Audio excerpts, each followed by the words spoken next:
Vamos a llamar a la siguiente testigo, doña Soraya Sáenz de Santamaría.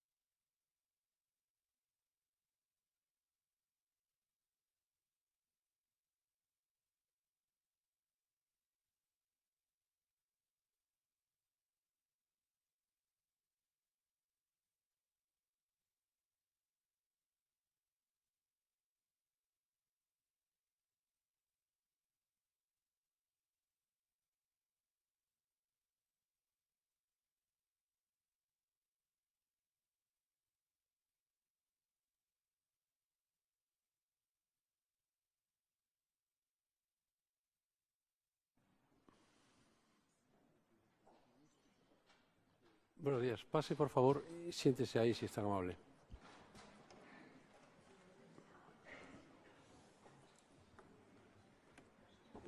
Muy bien. Su nombre y apellido, por favor. Soraya Sáenz de Santamaría Antón.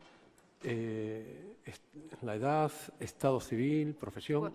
47 años, casada, abogado y consejero de Estado. ¿Usted conoce a los procesados? Sí. ¿Tiene amistad íntima, enemistad con alguno de ellos? ¿Alguna relación laboral, de dependencia? La relación que se deriva institucional de ser vicepresidenta del Gobierno. Estupendo. ¿Ha estado alguna vez procesada? No. Bueno, pues conteste las preguntas que le va a formular la acusación. ¿Jura usted o promete decir la verdad? Sí, por supuesto. ¿Jura? Juro. ¿O promete? Estupendo. Conteste, por favor, a las preguntas que le va a formular la acusación popular, que es quien le ha propuesto como testigo.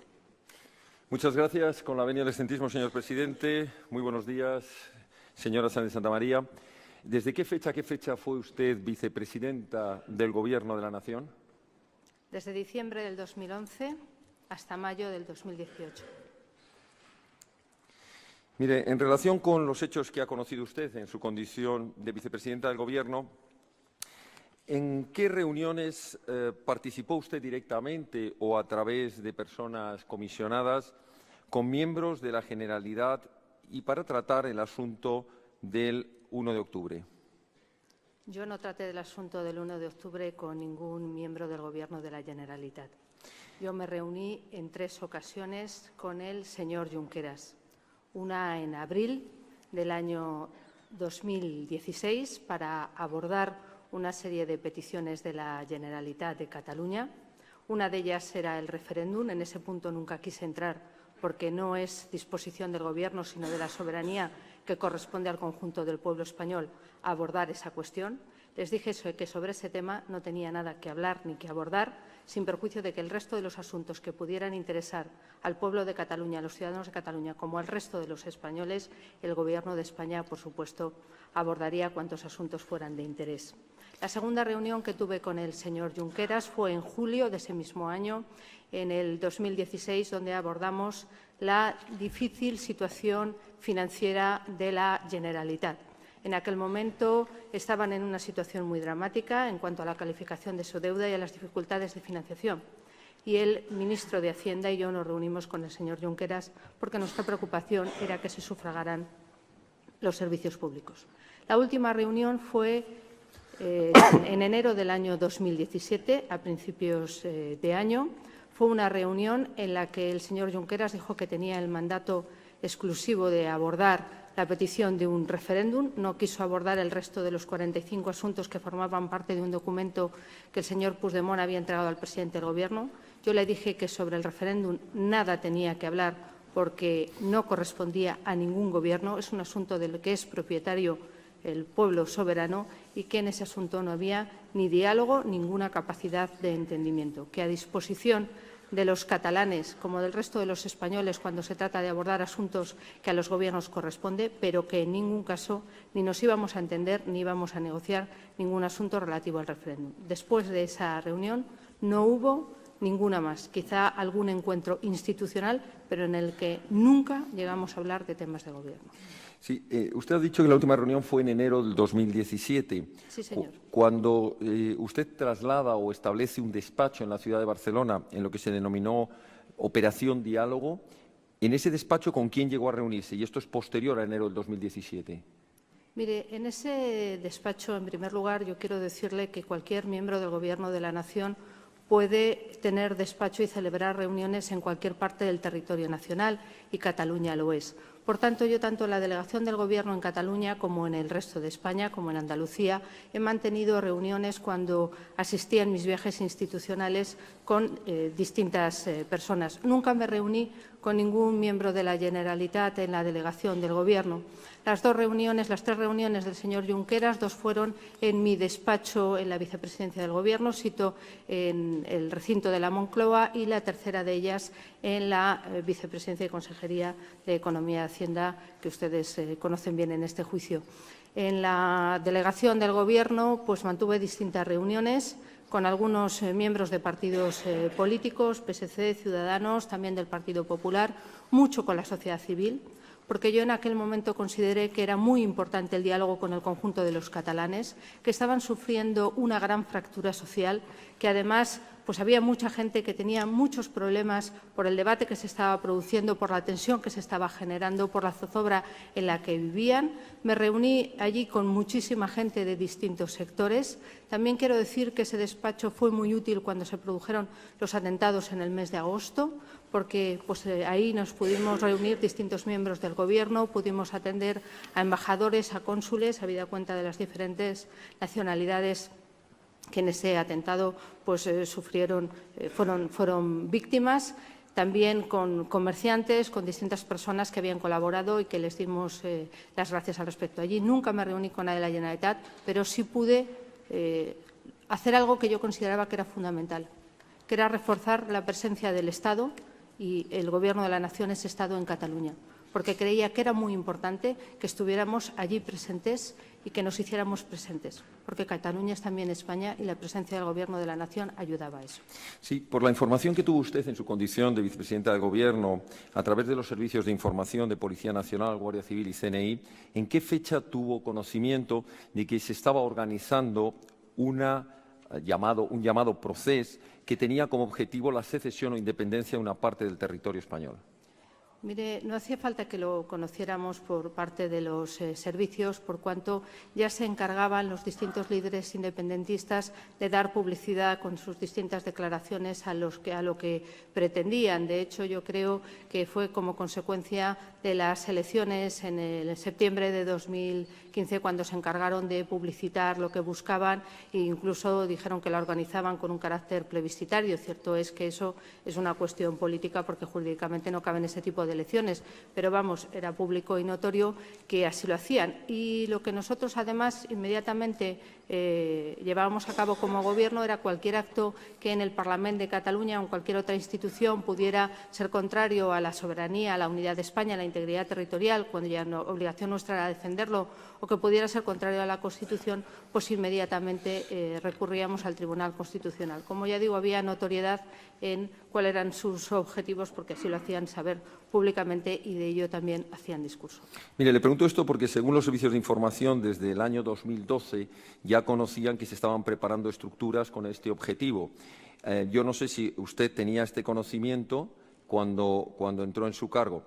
En concreto, le voy a preguntar en relación a la aplicación del mecanismo constitucional de garantía, el artículo de protección constitucional, el artículo 155. ¿Usted recuerda de qué fecha se aplicó este mecanismo? Bien, sobre la primera de sus apreciaciones, yo tengo que decirle que en las primeras reuniones que se tuvo con la Generalitat de Cataluña a partir del año 2011 en que entramos el Gobierno, realmente esta no era una petición. Después de una reunión que hubo en julio en relación al pacto fiscal, que tampoco fue concedido por parte del Gobierno de la Nación, fue cuando por parte de algunos en la Generalitat se derivó hacia la petición de una consulta de esta naturaleza a la que nunca accedimos. Sobre la aplicación del artículo 155 es público y notorio porque el Gobierno se expresa a través de actos administrativos y tiene usted publicado en el Boletín Oficial del Estado tanto el momento en el que se emitió el requerimiento seguimiento en el 11 de octubre al presidente de la Generalitat, los plazos que les concedió, la reunión que hubo después del Consejo de Ministros, una vez transcurrido el plazo del 19 de octubre, la discusión en el Senado y el acuerdo de Consejo de Ministros después de la aprobación en el Senado, que fue un viernes en el que se aplicaban las medidas correspondientes a ese artículo. Sí, en concreto, la publicación fue el 27 de octubre, como usted sabe, del 2017, y los efectos terminaron el 2 de junio del 2018. Yo le pregunto si con anterioridad al 1 de octubre tuvo usted conocimiento, petición o informe por parte de Fiscalía, Abogacía del Estado, sobre la necesidad de aplicar o de activar el mecanismo del artículo 155 antes de que se produjera el 1 de octubre. Quería decirle que la aplicación del artículo 155 de la Constitución es una cuestión política y constitucional. Por tanto, no creo que corresponda a la Fiscalía General del Estado hacer ese tipo de petición. Y, por otro lado, la Abogacía del Estado lo que hace es asesorar en derecho al Gobierno, por tanto, no hacer sugerencias de ese tipo. Nosotros lo que sí hicimos para aplicar el artículo 155 fue tener en cuenta las siguientes premisas. En primer lugar, la defensa de la soberanía y de la unidad nacional. En segundo lugar, garantizar el cumplimiento de la ley. En tercer lugar, hacerlo siempre de la manera más rigurosa, con la mayor prudencia y mayor proporcionalidad en defensa de la convivencia. Y, por último, y esto me parece muy importante, mantener el acuerdo político. Yo creo que en ese asunto, a pesar de que en el Senado podíamos contar con el grupo parlamentario que sostenía al Gobierno con una mayoría suficiente, nos parecía muy oportuno que la buena parte de los partidos políticos estuvieran de acuerdo en la adopción de esa decisión, porque, sin perjuicio de que la pone en marcha el presidente del Gobierno, la tiene que aprobar el Senado de la Nación. Y trabajamos mucho para que, si no recuerdo mal, al menos 8 grupos o partidos políticos pudieran apoyarla, especialmente el partido líder de la oposición, que era el Partido Socialista, y también Ciudadanos. Por tanto, mantuvimos muchísimas reuniones. En aquel momento, pues algunos decían que el artículo 155 debería haberse aplicado en el año 2014. Otros decían que el artículo 155 no debería aplicarse nunca. Algunos fueron evolucionando de opinión en cuanto a cómo debía ser el artículo 155, si debía ser de una manera, si solo para convocar elecciones. Algunos incluso mantuvieron distintas opiniones al respecto a medida que iba evolucionando el asunto. Y no faltó quienes opinaron después que hubiera sido adoptado, lo cual ciertamente a la hora de tomar decisiones pues es mucho más sencillo, lo que suele decirse a toro pasado. Nosotros lo adoptamos cuando cumplimos esas premisas, sobre todo cuando logramos un acuerdo político en su aplicación. ¿Conoce usted lo que era la Operación Copérnico?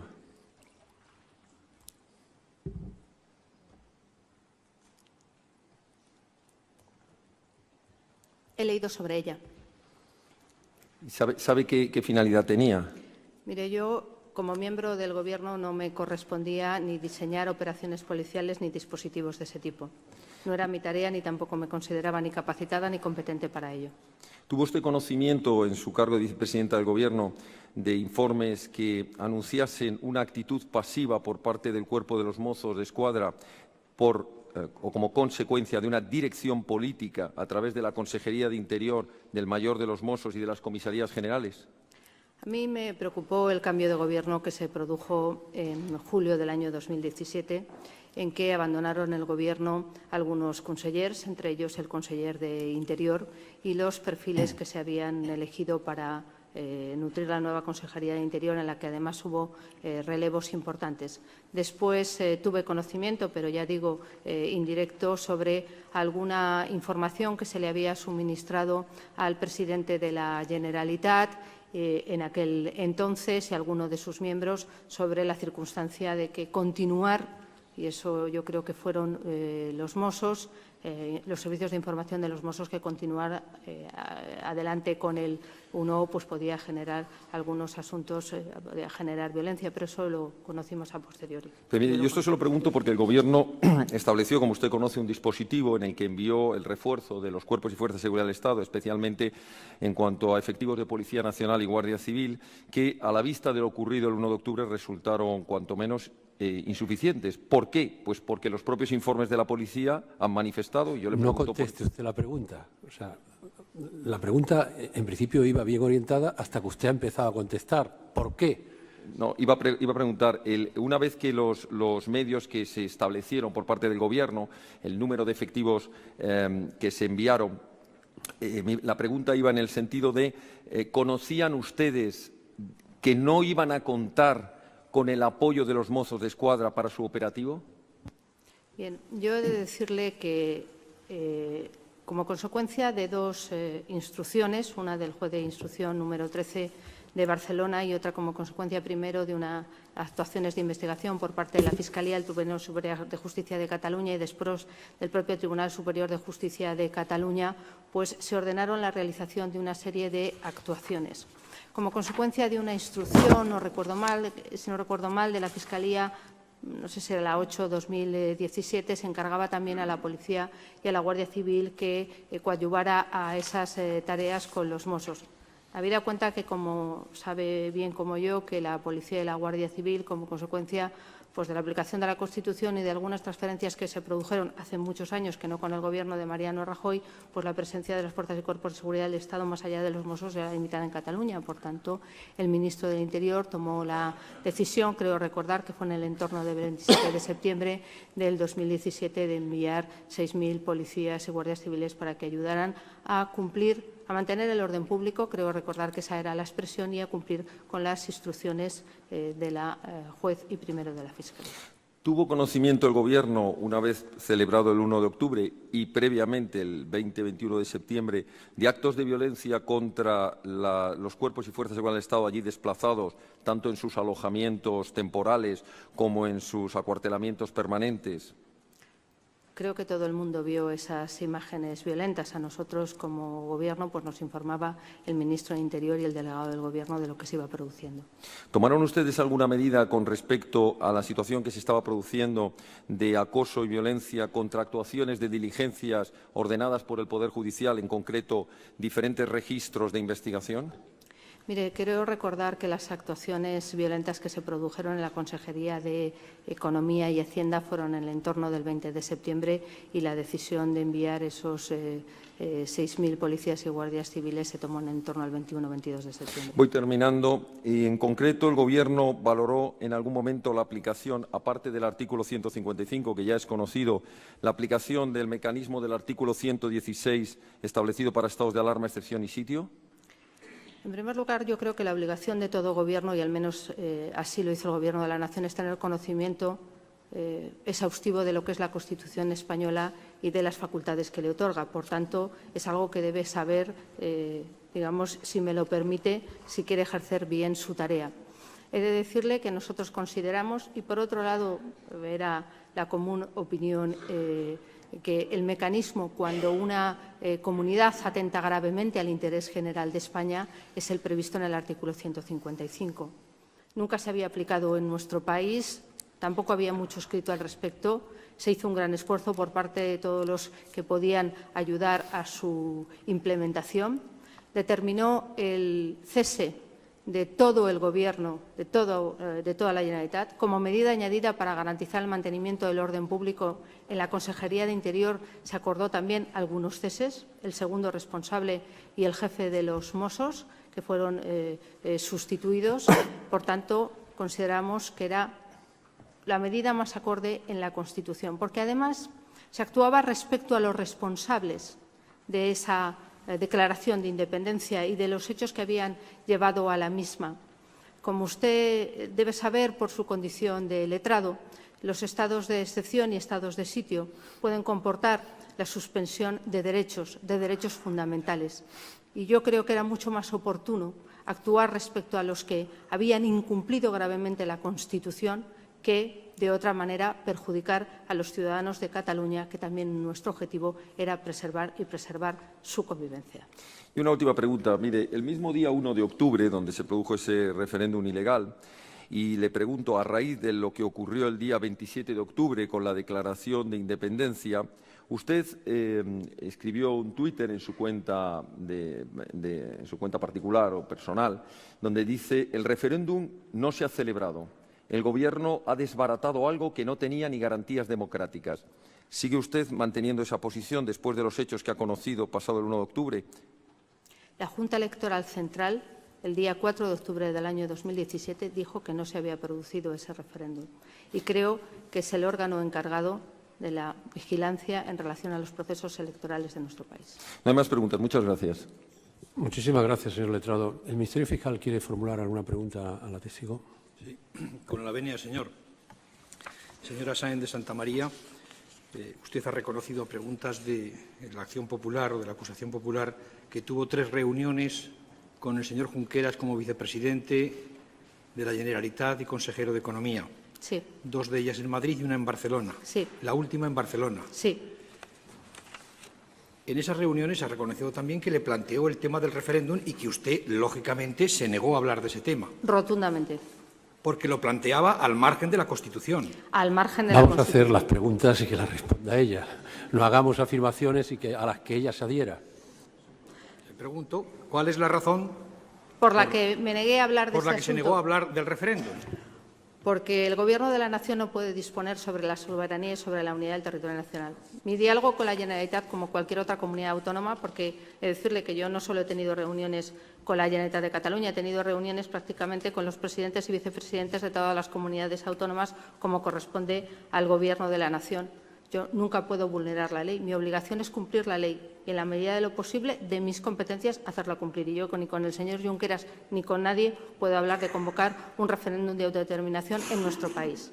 Porque si eso se quiere hacer, hay que reformar la Constitución. Entonces, el procedimiento es otro y no intentar negociar algo que al Gobierno nunca se prestó. Y creo que ningún gobierno democrático que cumpla la Constitución puede prestarse, que es autorizar un referéndum de autodeterminación. Él exigía en esas conversaciones como condición previa que el referéndum de autodeterminación debía celebrarse. Mire, no tenía interés en el resto de los asuntos. No es que me dijera, vamos a hablar del referéndum si queremos hablar del resto. Es que una vez que, sobre todo en la última reunión, yo dije que ahí no había nada que hacer, pues el resto de los asuntos tampoco le dio mucha importancia. Eran asuntos que yo sí consideraba que eran importantes, porque ahí se estaba hablando, por ejemplo, de las dificultades financieras que vivía la Generalitat como consecuencia de la crisis. Quiero recordar que llegaron a tener la calificación, su deuda de bono basura. Eran asuntos que afectaban a la educación, a la sanidad, a temas que, a mi juicio, me parecían muy importantes, porque la obligación que tenemos los gobernantes y el Gobierno de la Nación es también Gobierno en Cataluña y de Cataluña, tiene que velar por el interés general. Pero no le vi mayor interés especialmente en esa segunda reunión al respecto, simplemente en ese otro asunto del que indudablemente Le planteó, yo no podía hablar. Gracias. ¿Le planteó el señor Junqueras en algún momento la posibilidad de seguir el cauce constitucional y convocar un referéndum, pero a nivel nacional, o instar un mecanismo de reforma de la Constitución? No, nunca. Usted, aparte de los contactos o de las reuniones que tuvo con el señor Junqueras, en las fechas que ha comentado, ¿recuerda si en mayo del 2017 el Gobierno le invitó al señor Puigdemont, al procesado rebelde señor Puigdemont, a comparecer en Madrid y defender su proyecto independentista en el Congreso de los Diputados? Sí, el señor presidente del Gobierno, don Mariano Rajoy Brey, le mandó una carta para que, si quería defender su posición, lo hiciera por los cauces legales en el Congreso de los Diputados, que en primera instancia representa al conjunto del pueblo español. ¿Cuál fue la respuesta del procesado rebelde? Bueno, creo que es público que no vino. ¿Les contestó por escrito? Pues tendría que repasarlo, pero indudablemente no vino porque no estaba dispuesto, según creo recordar, a someterse a una votación. Pero probablemente contestará por escrito, pero sobre ese punto, ya le digo, probablemente sea público, porque todas las comunicaciones al respecto lo fueron. Ya. ¿Usted recuerda si en el mes de junio hubo un intercambio epistolar entre el procesado rebelde señor Puigdemont y la presidenta del Congreso en torno a este tema? Mire, es un tema que yo no conozco de primera mano, entonces sobre ese punto tampoco yo puedo contestar sobre la relación epistolar con otro, pero sí es cierto que en los medios de comunicación apareció alguna cuestión al respecto. ¿No sabe si el señor Puigdemont se dirigió al Parlamento, a la presidenta del Congreso, para que se hiciera una comparecencia, por supuesto sin votación, en la que él explicara el proyecto a los miembros del Congreso de los Diputados? Mire, yo lo que le puedo decir es la relación epistolar con el Gobierno, con otra institución del Estado, pues no puedo contestarle. Tampoco sabe entonces, o no recuerda si la presidenta le contestó recordándole los cauces legales que había que seguir. Hombre, indudablemente cualquier presidente del Congreso sabe que tiene que cumplir con esa obligación constitucional y lo que sí recuerdo son declaraciones de la presidenta del Congreso en ese sentido, que esa es la casa en la que se representa la soberanía nacional, la soberanía popular, y quien quiera plantear un cambio en la Constitución debe hacerlo allí.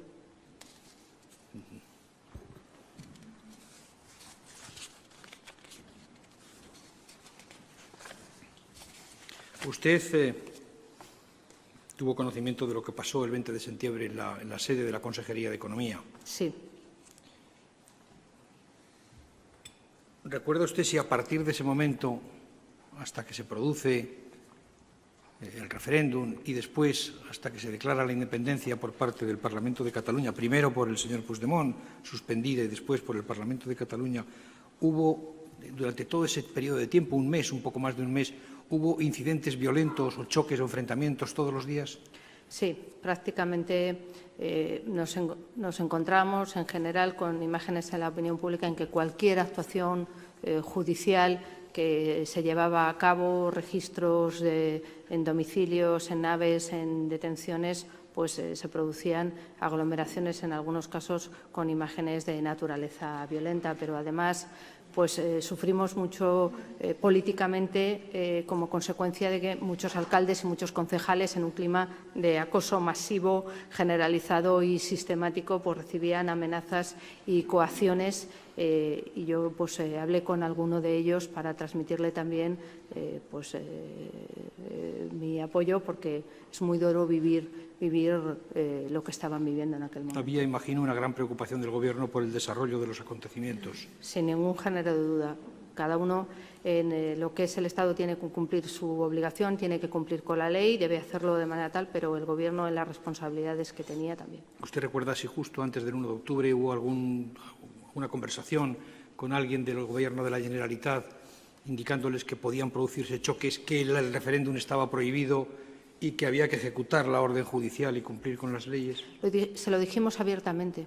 Es que en las innumerables comparecencias que tuvimos los miembros del Gobierno, públicamente les dijimos una y otra vez que no siguieran por ahí, que era contrario a la Constitución, que fracturaba la convivencia, que el clima era intolerable y, como ya digo, no hace falta.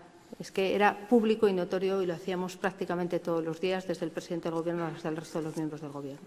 Ellos, ustedes lo decían públicamente, después de reuniones como Gobierno de la Nación, ¿ellos les contestaban públicamente o les contestaron en privado alguna comunicación? Yo ya digo que yo no tuve ninguna conversación con miembros de la Generalitat en ese momento, pero ellos tomaron la decisión de seguir adelante, como está claro que se produjo. A sabiendas, yo creo que era una estrategia absolutamente concertada. Cada uno hacía su papel y a sabiendas de lo que se había producido el 20 y el 21 de septiembre de violencia podía volver a producirse, continuaron adelante. El Gobierno ordenó a la Abogacía del Estado que impugnara las normas jurídicas que se aprobaron a primeros de septiembre. Nosotros, desde el año 2011, creo recordar que planteamos 63 recursos contra disposiciones y actos emanadas del Parlamento de la Generalitat de Cataluña. Cierto es que había de diferentes tipos, pero quiero recordar que hubo más de 20 relativas tanto a las declaraciones de soberanía, las convocatorias y las leyes de referéndum, la ley de transitoriedad jurídica, que como sabe era el paso previo a la declaración de independencia y a la que le dieron efectos jurídicos el 10 de octubre, y recurrimos también todas las estructuras de Estado, agencia tributaria. La ley de transitoriedad jurídica, ellos le dieron efectos jurídicos a partir del 10 de octubre. Tal y como estaba no le pidamos un. Pero es que hemos prescindido de análisis jurídicos. No le pidamos ahora que haga un análisis jurídico sobre la eficacia, no eficacia, sobre la entrada en vigor o no entrada en vigor de ese texto. Bien, en este caso, ¿cuál era la diferencia de esta situación con la de la consulta del 9 de noviembre? Bien, en primer lugar, y sobre la consulta del 9 de noviembre, nosotros también, el Gobierno también la recurrió y también obtuvo la suspensión. Y si no recuerdo mal, fue el propio señor Artur Mas el que dijo que esa consulta quería un referéndum de verdad. Por tanto, yo creo que la relevancia de esa consulta se la dio el propio señor Artur Mas. Nosotros lo que hicimos fue recurrirla, como era nuestra obligación, e instar su suspensión. ¿Ustedes recuerda si el Gobierno le hizo al entonces todavía presidente de la Generalitat, el procesado rebelde señor Puigdemont, unos requerimientos antes de producirse la aplicación del artículo 155? Es exigido por el artículo 155. El artículo 155 exige al presidente del Gobierno, antes de acudir al Senado para obtener su autorización por mayoría absoluta, que requiera al presidente de la comunidad autónoma para que cese en la vulneración grave del interés general. Por tanto, ese requerimiento era una consecuencia obligada de la Constitución, porque la Constitución prevé que tenga la capacidad de revertir el propio presidente de la comunidad autónoma el daño producido al interés general. ¿Le hicieron, recordará, 2 requerimientos? Se hizo un requerimiento con 2 fechas. La primera de ellas, aunque nosotros no teníamos ningún tipo de duda, es para que el señor Artur Mas dijera abiertamente que no había declarado la independencia. Podía haber dicho que no la había declarado, no lo hizo, y se abría el siguiente plazo, que era, si no contestaba que no la había declarado, si contestaba que sí o no era claro, se le abría un segundo plazo hasta el 19 de octubre para que revocara esa decisión.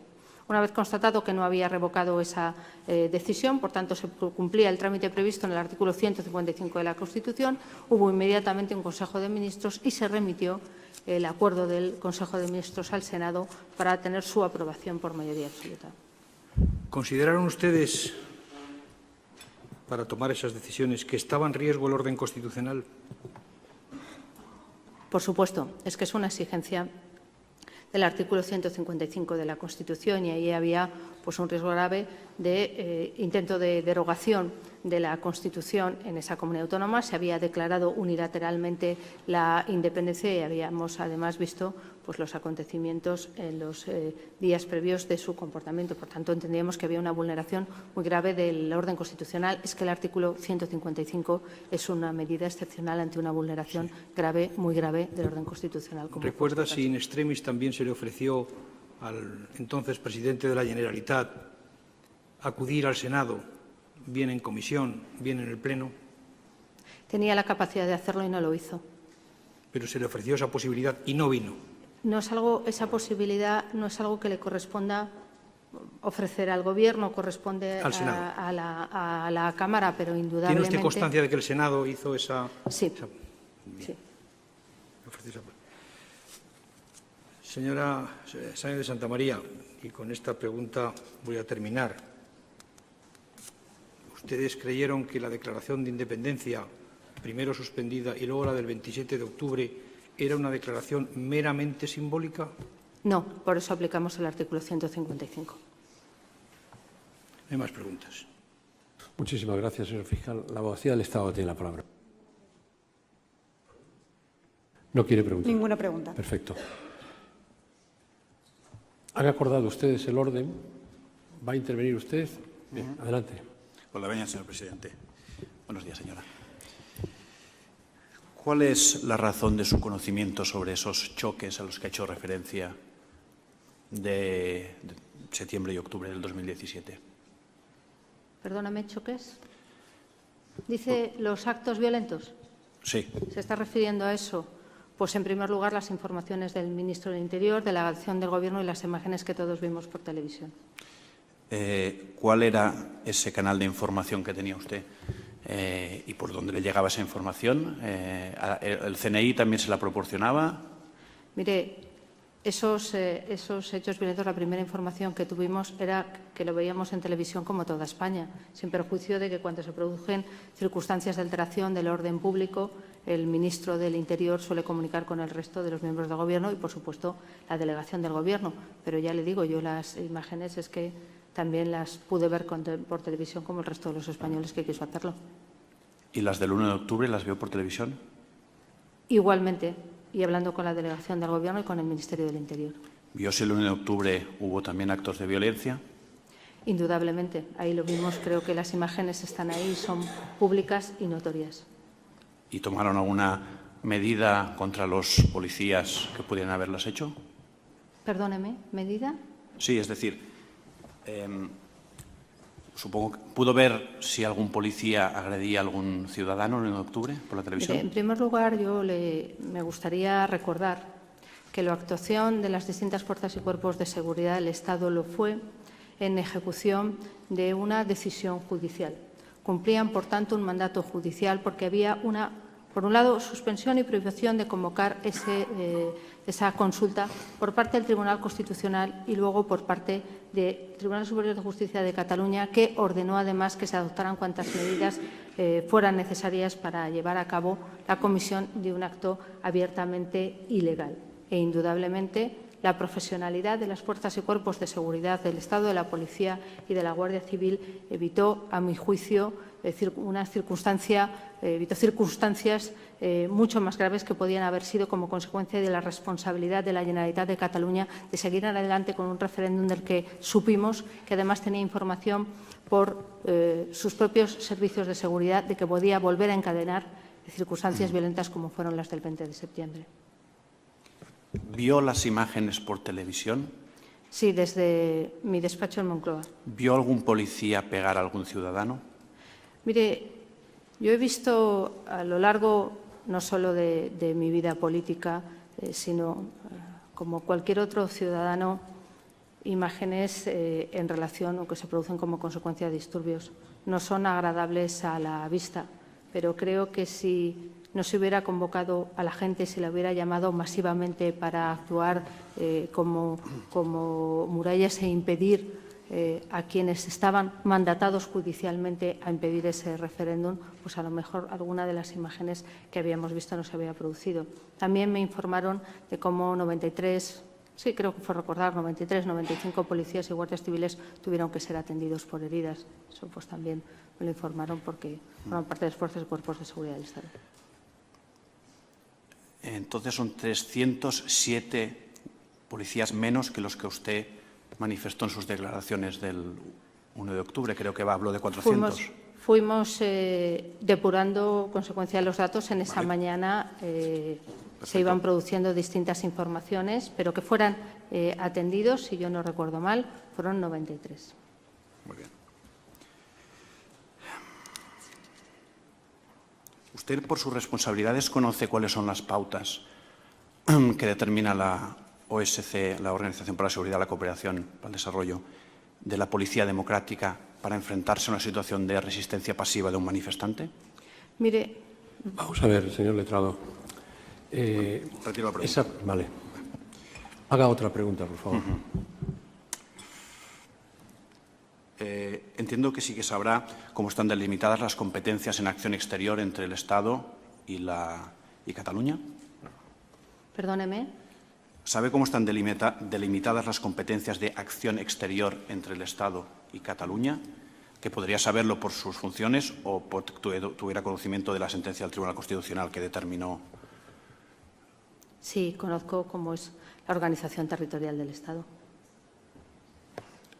Entonces le pregunto, más allá de las reacciones por las que le han preguntado por los hechos que hizo el Gobierno de Cataluña, ¿qué acciones hicieron ustedes, si es que las hicieron, para reaccionar contra las manifestaciones, las expresiones del Gobierno que hacían su acción exterior? Que no estuvieran de acuerdo con, por ejemplo, cuando hablaban de independencia, ¿qué tipo de esas expresiones las impugnaron de alguna forma? Mire, un gobierno democrático, en primer lugar, respeta la libertad de expresión y la libertad ideológica. Lo que tiene que responder y garantizar es el cumplimiento de la ley. Creo que cualquiera puede tener en este país las opiniones que tenga por conveniente ¿Y expresarlas? y expresarlas. Lo que no puede es incumplir la ley. Lo que no puede es incumplir las decisiones judiciales. Lo que no puede es generar episodios violentos en los que, además, se conculque el orden constitucional. Esto es una democracia y, por mi experiencia como vicepresidenta del Gobierno, a nadie le hemos tenido que explicar que España es una democracia consolidada, desde que en el año 1978 nos dimos una Constitución que es de las más avanzadas en derechos y libertades y en garantías de esos derechos y de esas libertades. De hecho, estamos en la Unión Europea. Muy bien. Entonces, más allá de que sea lógico, como dice el señor fiscal, que no negocien sobre el referéndum, ¿se podía hablar del referéndum y de la independencia de Cataluña? ¿Podían hablar el Gobierno de Cataluña sobre este? Mire, uno habla de lo que tiene capacidad de disposición. Y sobre la soberanía del conjunto del pueblo español, ni el Gobierno de Mariano Rajoy ni ningún Gobierno de la nación tiene capacidad de disposición, porque corresponde al conjunto del pueblo español, que se dio una Constitución y que decidió que fuéramos el Estado que somos. Y cualquiera que quiera plantear algo que no cabe en la Constitución tiene una vía democrática para hacerlo, que es intentar su reforma. Pero no estoy hablando de la expresión, aún no he hablado de reformar nada. Digo si se puede hablar de ello. Lo que le estoy diciendo es que no se puede hablar de aquello que uno no tiene no se puede capacidad de hablar. disponer. Vale. No, claro, es que se suele llamar a eso hablar en balde. Si yo hablo de lo que no tengo capacidad de disposición, perdóneme, es que no podré llevar a cabo nada de lo que pueda decir en esa reunión. No, yo preguntaba por tanto, por si lo los entendía como gobiernos ilegal. tienen que saber lo que no pueden, lo que pueden y lo que no pueden hacer. Y ningún gobierno puede disponer de la soberanía nacional. Es que no le corresponde. ¿Ha tenido usted oportunidad de hablar en qué fundamento jurídico o en qué idea los colegas del Reino Unido pudieron permitir un referéndum Vamos a ver. para Escocia? No volvemos otra vez a desbordar lo que son los términos de la declaración de la testigo. Preguntarle el fundamento jurídico por el que otro gobierno autoriza carece absolutamente de sentido. Así que, por favor, formule otra pregunta que permita precisamente aprovechar la presencia del testigo para el esclarecimiento del hecho. ¿Tuvo usted algún dato sobre qué haría la policía, Cuerpo Nacional de Policía, Guardia Civil, el 1 de octubre, de forma previa al 1 de octubre? ¿Se lo transmitieron? No, el Gobierno, y en este caso la vicepresidenta del Gobierno, ni decide ni interviene en los operativos policiales. Eso no es nuestra competencia ni tampoco es algo de lo que tengamos experiencia y conocimiento suficiente para hacerlo. Entonces, ya para ahorrarme muchas preguntas, entiendo que no tenía usted ni se le transmitió ninguna operativa, ni plan de actuación, ni plan estratégico, ni análisis de riesgos. Como digo, esa era una cuestión en que las fuerzas y cuerpos de seguridad del Estado actuaban por una decisión judicial y este Gobierno ha respetado siempre la división de poderes y la competencia de cada cual. Como veo que usted conoce que existe un procedimiento en el Juzgado de Instrucción 13 de Barcelona. Sí, es público, era público. Sí, pero su contenido lo conoce. Más allá de lo que se ha publicado en los medios de comunicación y que sea público, yo no conozco los autos. ¿Ha tenido oportunidad de hablar con el tristemente fallecido magistrado de Instrucción 13? No, nunca. A ver, señor letrado, por favor.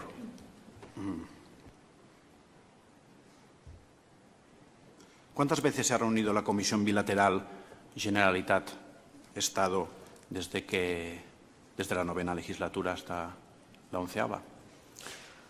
Pues mire, no se reunió, lo cual no quiere decir que no se abordaron algunos asuntos importantes para Cataluña, que desde luego sí, siempre y cuando nosotros los consideramos importantes, cuando a uno lo único que le interesa es el referéndum, a lo mejor no lo son, pero sí se pudo solventar algunas cuestiones en relación, pues, por ejemplo, a la financiación de la comunidad autónoma, de sus servicios esenciales, porque era de lo que estábamos tratando en aquel momento. Estoy hablando del año 2011, en que la situación en España era dramática y en algunas comunidades autónomas, como es el caso de Cataluña, rozaba lo trágico. Y después pues, seguían funcionando algunas comisiones para poder ir solventando algunas cuestiones. Yo creo recordar que el señor Artur Mas fue a la conferencia de presidentes, cosa que no hizo después el señor Puigdemont cuando se convocó. ¿Ha dicho usted que no se reunió nunca? Yo no recuerdo que se reuniera. ¿Pero recuerda que recibió unas 10, 15 solicitudes para que se reuniera desde Gobierno de la Generalitat? Mire, yo hablaba en ocasiones con el señor Durán y Lleida, que si yo no recuerdo mal, en los principios del Gobierno era la persona encargada de estar en esa comisión, y hablábamos y solventamos algunas cuestiones. De hecho, en las primeras reuniones en el año 2012 que tuvimos en la Generalitat había una gran preocupación por parte del Gobierno de Artur Mas en algunas cuestiones, especialmente las relativas a la financiación, que pudimos arreglar. Pero también le digo que comisiones bilaterales había con distintas comunidades autónomas y tampoco se convocaron en aquel tiempo, o sea que no era algo excepcional. Muy bien. Le han preguntado por el 20 de septiembre y usted se ha referido a actos violentos. ¿Cuáles fueron esos actos violentos del 20 de septiembre? Creo que los vimos todos por televisión, pero mire, yo cuando una comisión judicial que tiene el encargo de llevar a cabo un registro va a unas dependencias públicas, se impide que los detenidos formen parte o estén en ese registro y sobre todo se les impide salir con las imágenes que vimos, pues así lo considero como violento. Entonces, la violencia es eso, ¿no?, lo que acaba de describir. No, la violencia es lo que se produjo ese día. Yo estoy haciendo una descripción aproximada de lo que vi por los medios de comunicación. No, es que yo le pregunto por lo que sepa, ¿no? ¿Alguien le informó antes o después del 1 de octubre de cuántos recursos humanos, cuántos agentes se necesitaban para abortar ese referéndum? No. Nadie... ¿Nunca ha tenido esa discusión? Yo no tengo capacidad, no tengo ni experiencia ni competencia para decidir cuántos son necesarios para un operativo policial, porque en la vida he diseñado un operativo policial.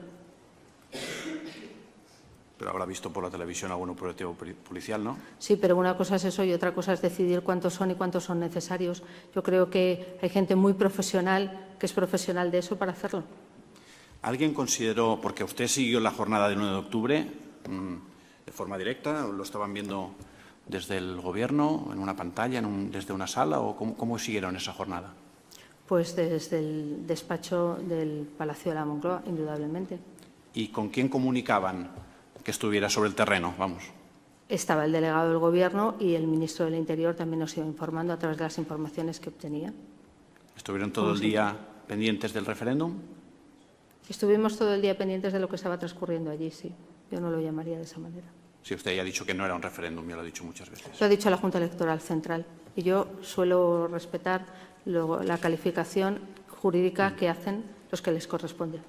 Pero aparte de la Junta, yo le pregunto si usted el día 1 de octubre dijo que no había habido referéndum ni tan siquiera apariencia. ¿Eso lo dijo? Indudablemente es que una actuación de esa naturaleza, cuando no respeta la ley, se hace al margen de las decisiones judiciales incumpliéndolos abiertamente, aparte de no cumplir ninguno de los requisitos que se exigen en un proceso de esa naturaleza, pues políticamente usted puede llamarlo como quiera, jurídicamente es lo que es.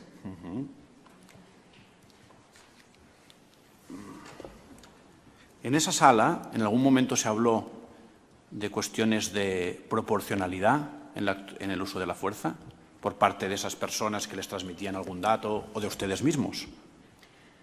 Mire, como yo le digo, nosotros no somos expertos en procesos sí, judiciales y eso es algo que las fuerzas y cuerpos de seguridad del Estado, con su profesionalidad, saben hacerlo muy bien. De hecho, pues fueron muchísimas las intervenciones que se produjeron. Pero bueno, puede pasar que los agentes de la autoridad a veces actúen desproporcionadamente, o eso es imposible. Pues mire, esa es una decisión que no me corresponde a mí decirlo, pero que quiere que le diga.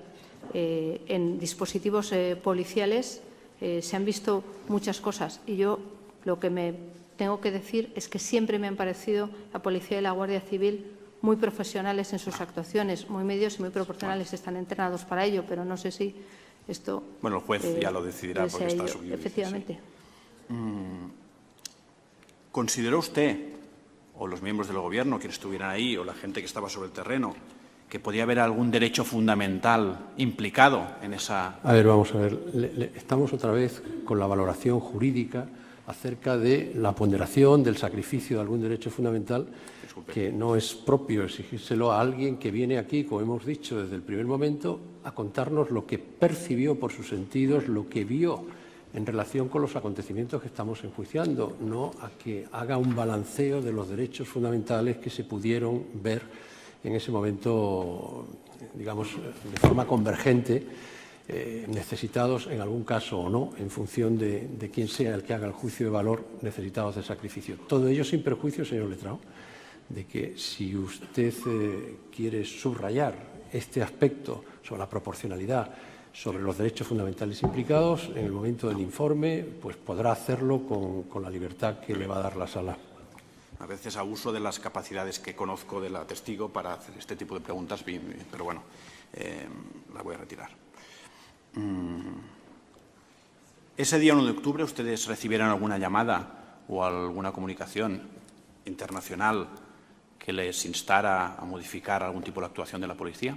Yo no, desde luego. ¿Alguien le informó de los responsables por qué las cargas policiales pararon en algún momento de ese día? Es que a mí nadie me informó de que pararan. Entonces lo vio por la tele, entiendo por qué pararon. Desde luego yo no tengo ninguna información al respecto. ¿Hasta qué hora estuvo mirando la televisión? Estuve todo el día allí. ¿Y usted vio alguna carga policial a las 5 de la tarde? Yo lo que le digo, usted me está preguntando si alguien me informó de que se había dicho que pararan y a mí nadie me informó de que se hubieran parado. Vale. Es decir, no tiene constancia de ninguna... Actuaciones judiciales, preferiría utilizar ese término que ha utilizado usted en su pregunta, actuaciones policiales bajo mandato judicial. Se utiliza la expresión cargas y yo creo que yo preferiría en mi respuesta utilizar eso. Sí, bueno, sí, no pasa nada. No, es que yo le preguntaba si tiene conocimiento de que existiera alguna orden de esa gente... No, yo no tengo ninguna información al respecto. ¿Usted conocía los criterios o principios de ejecución de esa actuación policial que iba a dar cumplimiento a una orden judicial que había determinado el secretario de Estado de Seguridad? Mire, como yo digo, yo no diseñaba los operativos policiales ni... Pero sí que conocía la instrucción 8, como ha dicho antes. Le pregunto si conocía las instrucciones del secretario de Estado. De la Fiscalía, que llevó a enviar por parte del Ministerio del Interior 6.000 policías y guardias civiles. Esa instrucción la dicta el secretario de Estado de Seguridad en el uso de sus competencias. Yo no intervengo en absoluto. Por lo tanto, ¿llegó a su conocimiento alguno de los múltiples documentos judiciales o policiales en que explicaban cómo se había de balancear la convivencia ciudadana y la ejecución de la orden? No, tuve conocimiento porque muchos de ellos se fueron publicando en medios de comunicación a raíz de las distintas reuniones y lo que me contó el delegado del Gobierno sobre la Junta de Seguridad. Por lo tanto, me está diciendo que en ningún momento nadie habló de la preservación de la convivencia ciudadana. Mire, durante todo este tiempo nosotros tratamos de preservar la convivencia ciudadana en Cataluña. Ojalá por parte de otras instituciones, especialmente de la Generalitat, lo hubieran hecho. Por eso aplicamos el artículo 155, para preservar la convivencia. ¿Qué sucedió con una solicitud de reprobación de su actuación que, al parecer, instó el Partido Socialista el día 2 de octubre? No lo sé, tendrá que preguntarle al Partido Socialista. Usted no se enteró de que... Sí, pero nunca llegó a formularse ni a votarse. Por eso se lo preguntaba. Y vamos al 3 de octubre. Usted hizo unas manifestaciones en la Cumbre de Turismo, donde habló de esos 307 policías más, 400 habló. ¿Qué le daba esos datos? Mire, el Ministerio del Interior, yo me preocupé, como hago muchas veces, por la salud de los policías y guardias civiles cuando sufren circunstancias de esa naturaleza. Pero aparte de los 93, ¿los otros de dónde salieron? Mire, a medida, yo no era información que tenía de primera mano, bueno, pues... ¿Se la mandaron por WhatsApp o...? Mire, no le puedo decir cómo se lo mandaron, pero también era cierto que esas informaciones habían aparecido en los medios de comunicación. ¿Y los scratches? ¿Quién le informó sobre los supuestos scratches?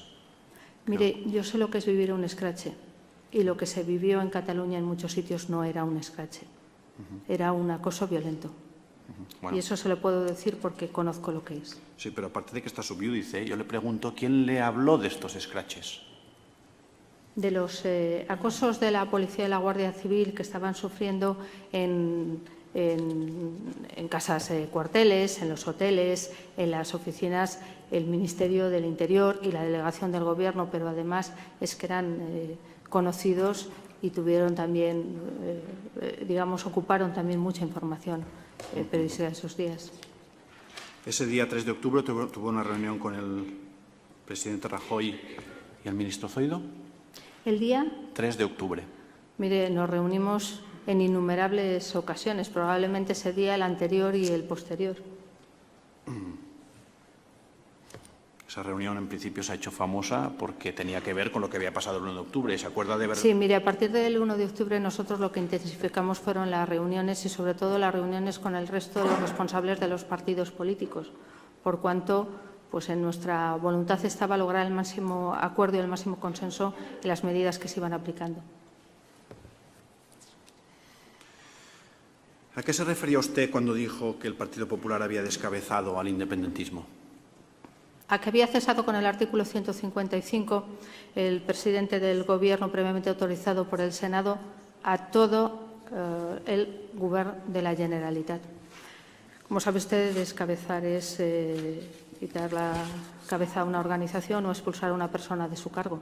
Y fueron expulsados de la Generalitat de Cataluña por el daño grave que habían hecho al interés general y a la convivencia en Cataluña. He de decir que la expresión no es original mía, la había leído en un medio de comunicación. Durante el 1 de octubre estuvo usted en contacto, habló o la llamaron desde la Judicatura o la Fiscalía. Vamos a ver, señor letrado. No es objeto de este proceso intentar analizar o, si usted quiere, indagar acerca de posibles contactos entre la Judicatura, la Fiscalía, la Vicepresidencia del Gobierno. Ningún problema. Cuando tiene razón, no protesto. ¿Había alguna partida presupuestaria dedicada a labores de investigación del procés o del referéndum? No, no se habilitó ninguna partida más que las generales de los presupuestos generales del Estado para el Ministerio del Interior y para cada uno de los ministerios. Acérquese al micrófono, por favor. Ah, sí, perdón.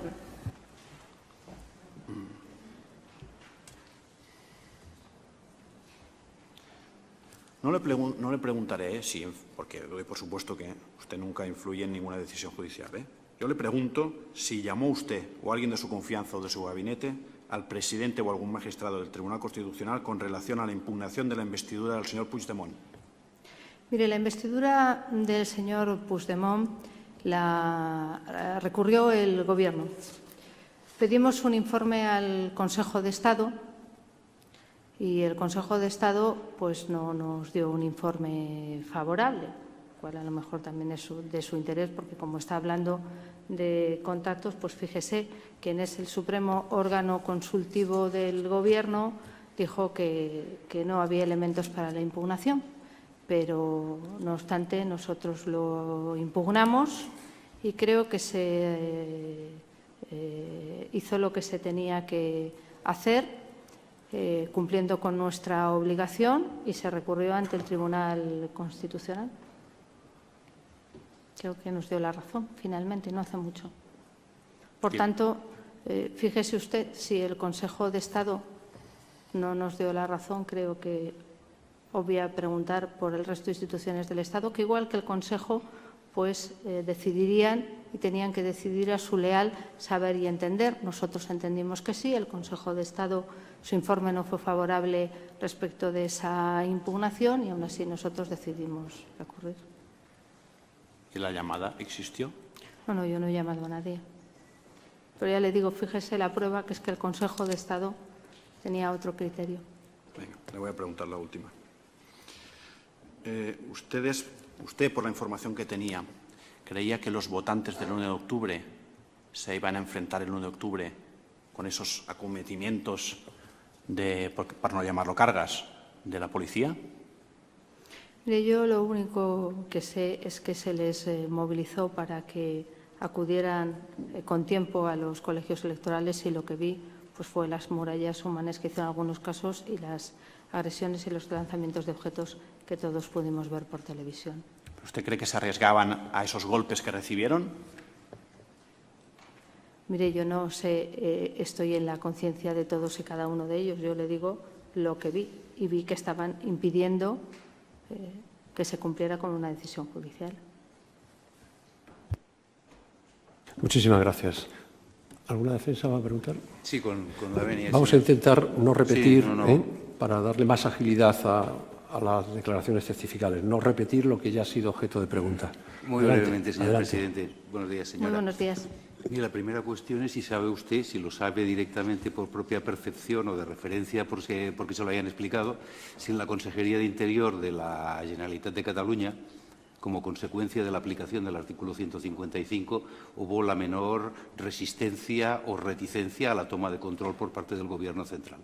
Después de la aplicación del artículo 155, mire, el artículo 155 supuso el cese del conseller de Interior, el cese de su segundo y el nombramiento del señor Puigcerver como encargado de llevar a cabo esas tareas, y también hubo el relevo de quien fue el jefe de los Mossos de Escuadra. Entonces, a partir de ese momento, lo que se trabajó es por preservar y mantener el orden público. Quisimos en ese ámbito, de acuerdo con las capacidades que nos había dado el Senado y visto lo que habíamos vivido en relación a las circunstancias del 1O y al comportamiento de unos y otros, creímos que la Consejería del Interior debía producirse una intervención mayor que en otras consejerías como consecuencia de lo que habíamos vivido. Ya ve, señor presidente, que yo intento que la pregunta sea breve. De la respuesta ya no puedo hacerme garante.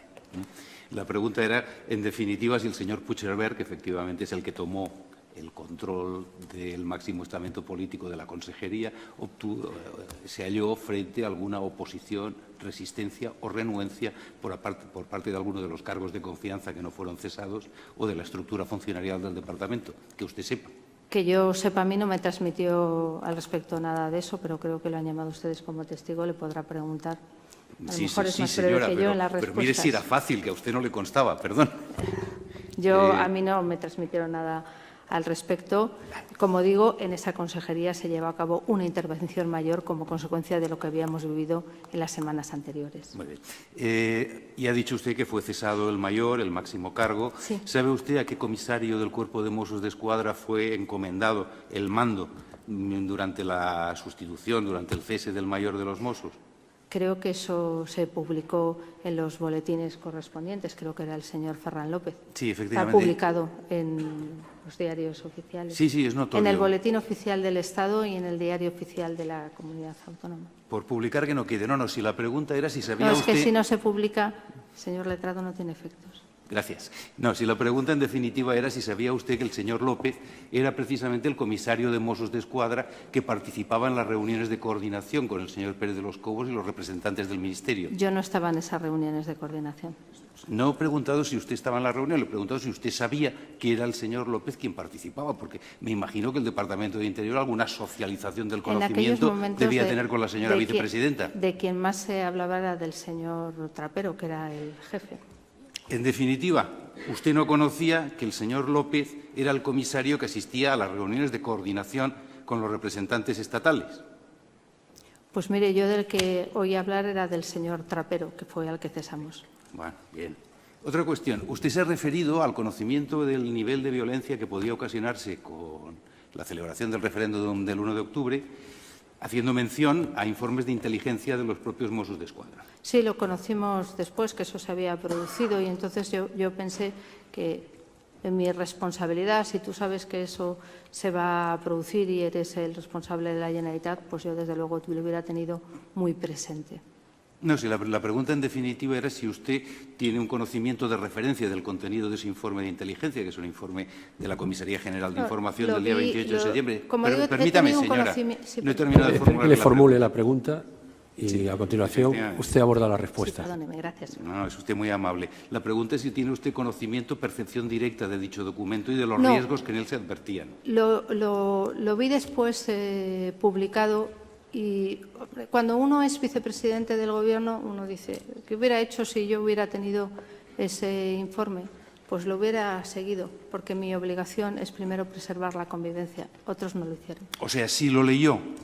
No, le he dicho que tuve información porque apareció, porque es público, porque creo que Es también... una lástima porque le iba a preguntar ahora por los riesgos concretos que se identifican en el informe en cuestión. ¿Sabe usted qué riesgos concretos se identifican en el informe Como ya en digo, cuestión? yo la información que tuve es que se le advertía de que había podido haber violencia y entonces pensé, en la parte que a mí me corresponde, o como fui gobernante público, yo creo que ahí uno tiene que ser muy cuidadoso y muy En responsable. ese aspecto, señora, ¿cuál es la fuente de su conocimiento? O sea, usted no lo leyó, tuvo información. ¿Cuál es la fuente de su información? Yo creo que fue público. Muchas de las cuestiones, ténganse cuenta que en esos días se publicaron muchísimas cosas y se tuvo muchísima información, salieron tal. No puedo ahora decirle más que cuando lo conocí me llamó poderosísimamente la atención eso, ¿no? Que cuando Vamos te a ver, advierten que puede haber. señora, no pretendo, apelo simplemente a su memoria.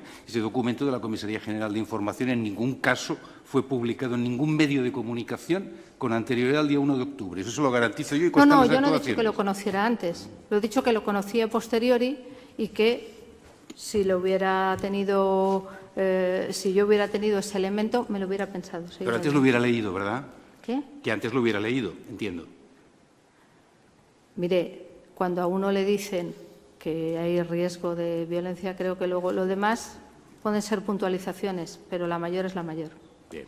Gracias. Ya ha dicho usted a preguntas de alguien que no tuvo conocimiento, percepción directa de las instrucciones del secretario de Estado de Seguridad, del señor Nieto Ballesteros. Que no tuve ninguna influencia en su redacción porque no me No, señora, correspondía. yo no le pregunto por ninguna influencia en su redacción, yo le pregunto si tuvo usted conocimiento concreto de las instrucciones del señor secretario de Estado, dirigidas a todos los cuerpos de seguridad y expuestas con posterioridad a la Junta de Seguridad de Cataluña del día 28 de septiembre. Si es solo eso. Ya sé que usted lo hizo todo muy bien después. Sí. ¿Tuvo usted conocimiento de las instrucciones del señor secretario de Estado? No las leí, pero sí que estaba concernido para hacerlo de la mejor manera posible en cumplimiento de una decisión judicial. Es que, como usted entenderá, había ahí lo que había instrucciones de la Fiscalía, del Tribunal Superior de Justicia y del Tribunal Superior de Justicia. Se actuaba. Mire, la instrucción número 4 de 29 de septiembre, al día siguiente de la celebración de la Junta de Seguridad, instrucción del secretario de Estado, se la mostraré si usted no lo recuerda.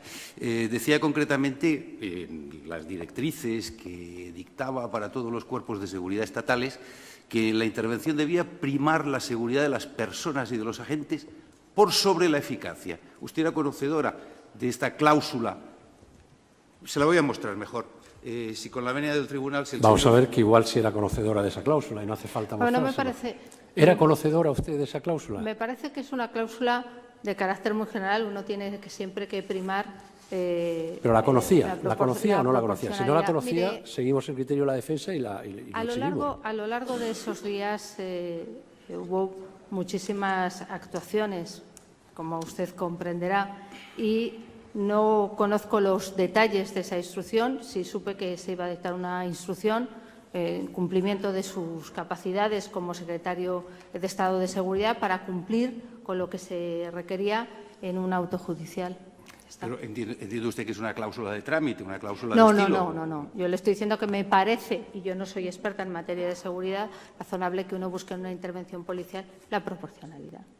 Mire, la misma instrucción del señor Nieto Ballesteros, si usted no lo recuerda, efectivamente se la exhibiremos, en su apartado 4E manifiesta literalmente lo siguiente en sus directivas, ¿no? Ante la convocatoria de grandes concentraciones de personas u otras circunstancias que puedan suponer riesgo para las unidades, se replegarán estas a los puntos seguros, recayendo la intervención en materia de orden público en los Mossos d'Esquadra. ¿Era usted conocedora de que las directivas del secretario de Estado de Seguridad limitaban la intervención de las fuerzas y cuerpos de seguridad en caso de grandes concentraciones? No era conocedora, no tuve constancia hasta ese límite del detalle. Me pareció que eran los más indicados para desarrollar un dispositivo policial y yo es que, ¿qué quiere que le diga? No puedo opinar al respecto. Esta instrucción, señora Sáenz de Santamaría, es del día 29 de septiembre.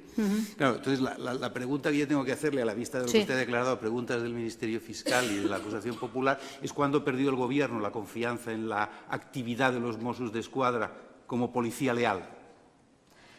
Porque el 29 de septiembre el secretario de Estado les asignaba las competencias en materia de orden público a requerimiento de las fuerzas y cuerpos de seguridad del Estado. Me imagino que también tendría presente las decisiones que había tomado o que se habían tomado en el auto por parte del Tribunal Superior de Justicia de Cataluña.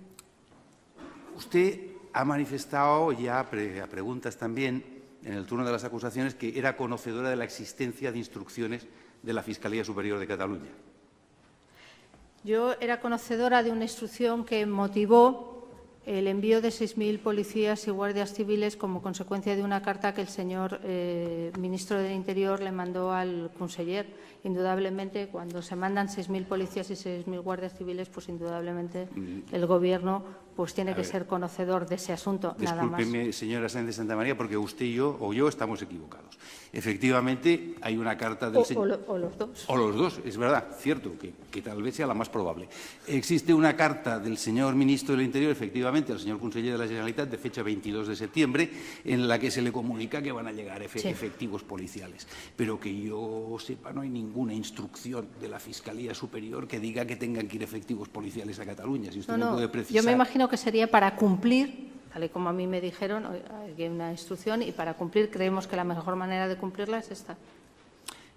La carta del señor ministro, que todavía no tenemos, fue decretado pertinente y se requirió para que se aportara, pero todavía no la tenemos.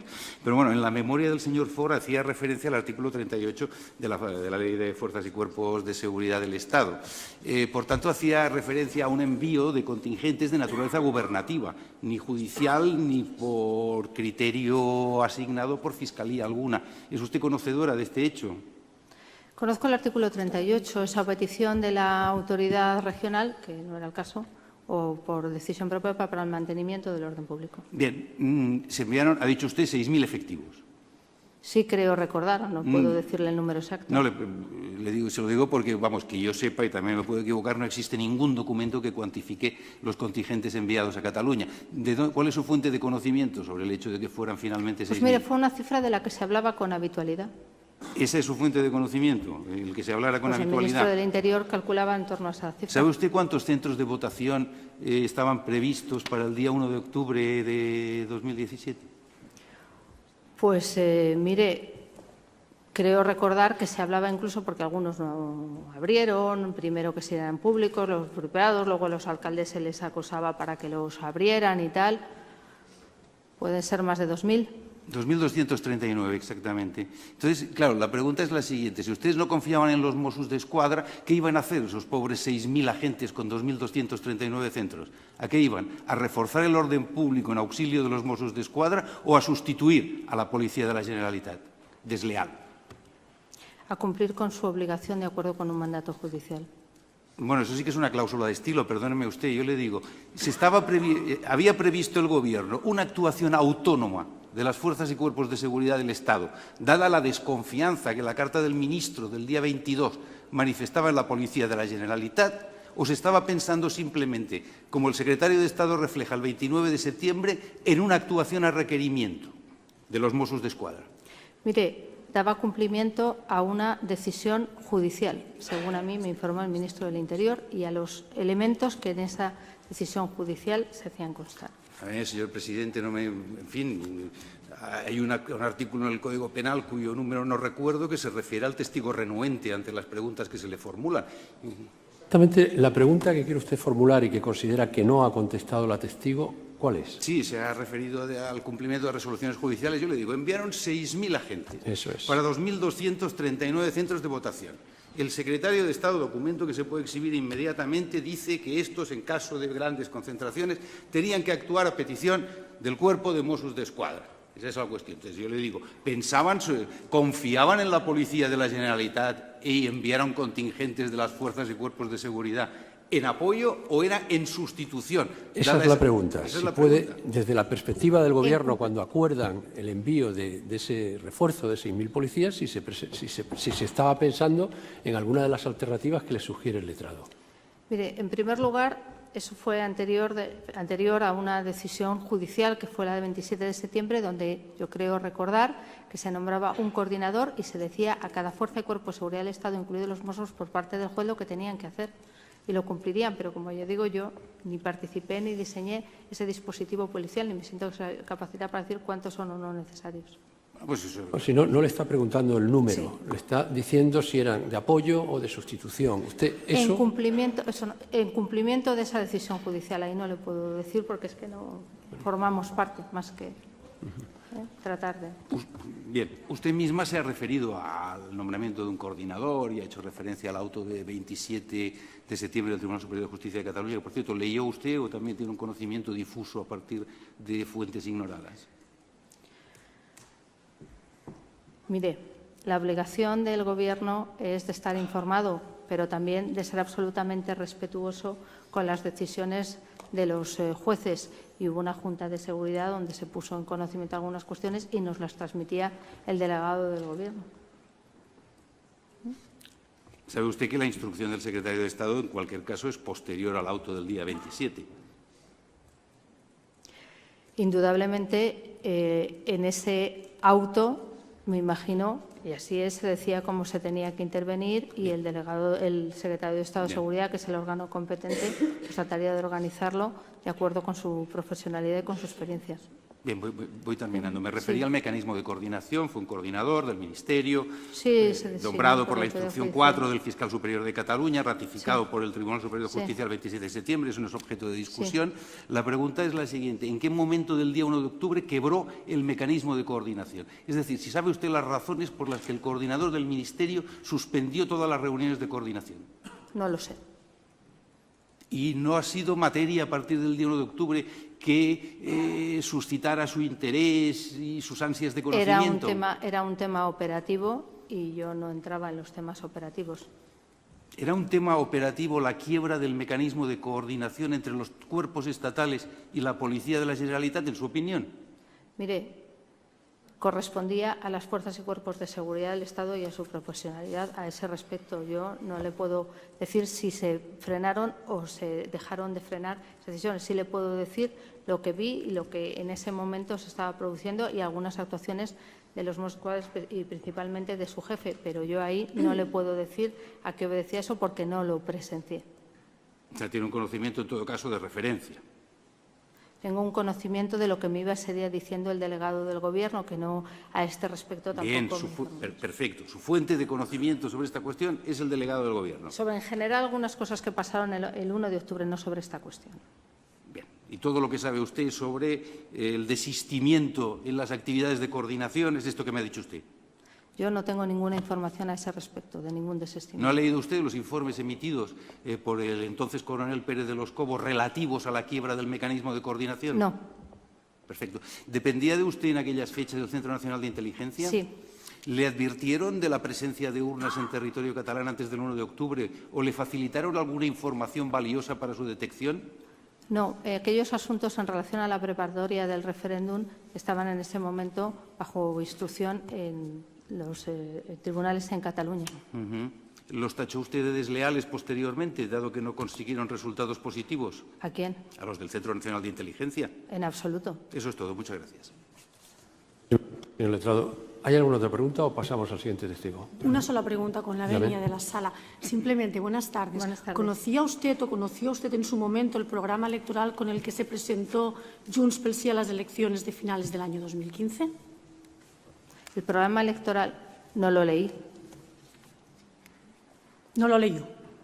El programa electoral como tal, no. Las declaraciones y las ofertas, sí, lógicamente. El programa electoral, le pregunto, lo que contenía el programa electoral, en el que se presentó Junts pel Sí junto con el Partido Popular en las elecciones de finales de 2015. Yo creo que en el año 2015 se presentaron pidiendo unas elecciones plebiscitarias, todos ellos juntos, para acometer un proceso dirigido a la independencia. Pero ya le digo, no es porque me leyera el programa electoral. Pues ninguna pregunta más. Gracias. Muchísimas gracias. Dígame, señor Pina. Con la venia de la sala, buenos días. Buenos días. Mire, hay una cuestión que creo que no me ha quedado clara o que es ilógica. Le preguntaba al inicio del interrogatorio la acusación popular si a raíz de los hechos que ocurrieron el día 20 de septiembre ustedes no hicieron nada o sí que hicieron algo. Y creo que usted ha respondido que el 22 de septiembre adoptaron el acuerdo de hacer venir a los policías, a este contingente de 6.000 hombres, que coincide con la carta que le ha manifestado. Pero hay una cosa que no me cuadra. ¿Cómo es posible que ustedes tomen esta decisión el día 22 a raíz de lo que ha pasado el día 20 y conste en autos que el barco Movidada, conocido coloquialmente como el barco de los violines, solicitara su atraque en el puerto de Palamos el día 19 de septiembre, es decir, antes del día 20? ¿No será que la decisión de hacer venir a los funcionarios policiales se tomó por parte del Gobierno con mucha anterioridad al día 19, que es el día que solicita el atraque? Yo creo que desde el Ministerio del Interior lo único que lo que uno hace y tiene que tener presente son los distintos escenarios para poder llevar a cabo determinadas actuaciones que son necesarias y poderlo hacerlo inmediatamente. Y me imagino que a eso obedecería. Mire, es que sabe lo que pasa, que esto es un juicio, esto no es un debate político. Y usted hace de política. Yo le hago una pregunta. Bueno, vamos a ver. Contésteme, por favor, lo que le he preguntado. A ver, señor Pina. Debates, no, ni por su parte ni por la de la testigo. Entonces, por favor, que no me ha hacemos contestado. una pregunta y usted, si considera que la pregunta no ha sido exactamente contestada, me lo dice, la precisamos, la formulamos, pero lo que no podemos hacer es entrar en un cruce de reproches. Yo creo que es muy clara mi pregunta. La testigo, a preguntas de la acusación, dice el día 22 de septiembre, a raíz de lo que ocurrió el día 20, tomamos la decisión de mandar un contingente de 6.000 hombres a Barcelona, a Cataluña. Yo le digo, pero amparado en el sentido común, en la lógica, ¿cómo puede ser eso posible si la solicitud de atraque del barco que tenía que alojar a esas personas se hace, y constan las actuaciones aportado por mí, el 19 de septiembre? Y le hago la pregunta, por si la testigo quiere rectificar su anterior respuesta. ¿No sería que el Gobierno adoptó la decisión de hacer traer al contingente con anterioridad al día 19 de septiembre, pero amparado simplemente en la prológica? La clave es el momento de la toma de decisión, si toma como referencia el 19 o es anterior. Bien, como yo decía en mi intervención, cuando se produjo el cambio en la Consejería de Interior del señor Jané por el señor Ford, hubo una preocupación de cuál va a ser la actuación de la Generalitat y especialmente de esa consejería y las instrucciones que se iban a dar a los Mossos. A partir de ahí, pues cuando uno está en el Gobierno tiene que prever todos los escenarios y desde luego el Ministerio del Interior tenía que tenerlos previstos y así lo hizo. Indudablemente, cuando se produce esa carta en el 22 de septiembre, además se puede reafirmarse en esa decisión por cuanto ya habíamos vivido y habíamos visto lo que pasó el 20 y el 21. He de entender, por tanto, que previamente al 19 ustedes habían tomado esa decisión. ¿Sí o no? Es que no. Si no lo sabe, no. Nosotros, en este caso el Ministerio del Interior y un Gobierno, lo que tiene que tener es capacidad de anticiparse a lo que pueda pasar, porque como usted entenderá, alojar 6.000 agentes no es nada sencillo. Y desde luego, el mes de julio, cuando en ese Gobierno salen quienes estaban dispuestos a cumplir la ley y son nombrados personas que hacen las declaraciones que hacen, pues uno tiene que empezar a pensar que tiene que tomar a lo mejor o que tiene que tomar determinadas decisiones para lograr que ahí se mantenga el orden público. Y como me cuesta mucho a mí, deduzco de su respuesta que tomaron la decisión, que es lo que le estoy preguntando, con anterioridad al 19 de septiembre. Da la impresión de que lo ha dicho, señor Letrao. Sí, ha dicho que se anticiparon a lo que podía. ¿Y sabe usted la fecha en la que se anticiparon? No. No la sabe. Oiga, mire. El 9 de noviembre del 2014 hubo un referéndum en Cataluña.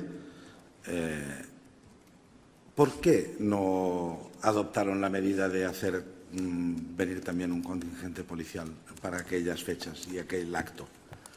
Con independencia de la calificación jurídica que le queramos dar, es decir, será una consulta, un referéndum, legal, ilegal, que tenía connotaciones jurídicas, no las tenía, pero el acto formal, el acto, era similar o parecido o idéntico al del 1 de octubre del 2017. Unos ciudadanos, papeleta en mano, depositando en una urna de cartón, de metroacrilato, de lo que sea.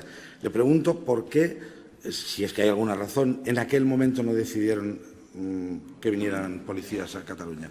Nosotros, 9 de noviembre, perdón. El 9 de noviembre recurrimos esa convocatoria, se acordó su suspensión, determinó o dio lugar a las consecuencias jurídicas que todos conocemos. El propio señor Artur Mas no lo consideraba Acérquese el micrófono, como por favor, tal. que cuesta oírle. Pero además, una cuestión que me parece relevante es que hubo distintas denuncias ante distintos tribunales y ninguno acordó la intervención. Y yo quiero recordar también que las fuerzas y cuerpos de seguridad del Estado, en este caso Policía y Guardia Civil, actuaron pues cumpliendo también las decisiones judiciales que en esos días y en esos momentos se fueron acordando. Bien, y le consta que desde la Fiscalía se hicieron informes para ese día 9 de noviembre diciendo que... A mí no me consta, no le consta. yo no conozco informes de la Fiscalía. Oiga, ¿usted ha tenido conocimiento en algún momento desde el día 1 de octubre que en Cataluña el día 1 de octubre resultaron lesionadas, además de aquellos 94 policías que usted decía, cerca de 1.200 personas? Yo supe que había 2 o 4 personas ingresadas y una de un infarto. ¿Y no ha sabido usted, no ha tenido conocimiento durante todo este tiempo de que han habido más de 1.100 personas lesionadas? Creo que eran atendidas. Bueno, serán atendidas o no serán atendidas. Serán lesionadas, digo, si las han atendido es porque A mí, han desde aparecido. luego, la Generalitat no me dio esos datos, no me dio ninguno. Bien. De los 94 policías que usted ha citado, ¿le consta si fueron todos ingresados, fueron atendidos o fueron lesionados? Pues mire, a mí lo que me informaron es que habían sufrido lesiones y ataques de distinto tipo. Oiga, mire, me ha quedado muy claro que la televisión que usted, porque lo ha repetido varias veces, no tiene nada que ver con la que veo yo, probablemente. A ver, si señor utilizamos Letrado, otros canales, señor disculpe, Letrado, disculpe. es absolutamente innecesario tiene para razón, formular la pregunta. Tiene ese razón, lo que juicio. pasa. Venga. Disculpe por la maldad. Venga, adelante, tiene adelante. totalmente razón. No está mal. Usted de verdad no ha visto, lo digo porque yo he aportado 8 horas en este procedimiento, ¿usted no ha visto cargas policiales, policías con la defensa reglamentaria en la mano, golpeando no en las partes, en las extremidades inferiores del cuerpo, sino en las partes superiores, en la cabeza, en la cara, a ciudadanos, otros funcionarios policiales blandiendo armas, disparando balas de goma contra las personas que querían votar? ¿Usted no ha visto ninguna imagen de esta, seguro? Mire, como yo le dije en una intervención hace un momento, en cualquier intervención judicial se producen, para mantener el orden público, imágenes que a ninguno nos gustaría ver. Yo creo que la Policía y la Guardia Civil son profesionales, actúan con prudencia, hubo muchas intervenciones y trataron de hacerlo de la mejor manera posible y con la máxima profesionalidad. Pero si me permite la expresión, que lleva a cabo una actuación de esa naturaleza, como es el caso de algunos de los que están acusados, y coloca a la gente en esa situación y lo mueve para eso, a lo mejor es quien tiene que pensar por qué se ha producido esa intervención policial. Bien, pero eso es una opinión suya, pero yo no le estaba preguntando esto. Usted me Yo le preguntaba está otra cosa. opiniones. Pero bueno, Me mire, estaba preguntando una bien, opinión, porque no pues son mire, unos hechos que yo he presenciado. No. Le A ver, he preguntado evitemos si ha el visto. debate, por favor, señor Pina. Haga una pregunta. Sí, es que le he preguntado si solo me tiene que decir sí o no. ¿Usted no ha visto durante todo este periodo ninguna imagen, por ejemplo? Aunque lo lógico y normal es que un testigo no vea lo que pasa en este juicio. Pero usted no vio la semana pasada un vídeo que proyectamos aquí, que lo pedí yo, de un policía que se lanzaba en una escalera golpeando. Señor Letrado, ha dicho que sí lo ha visto. Lo que pasa es que le da una valoración distinta a la que usted le da.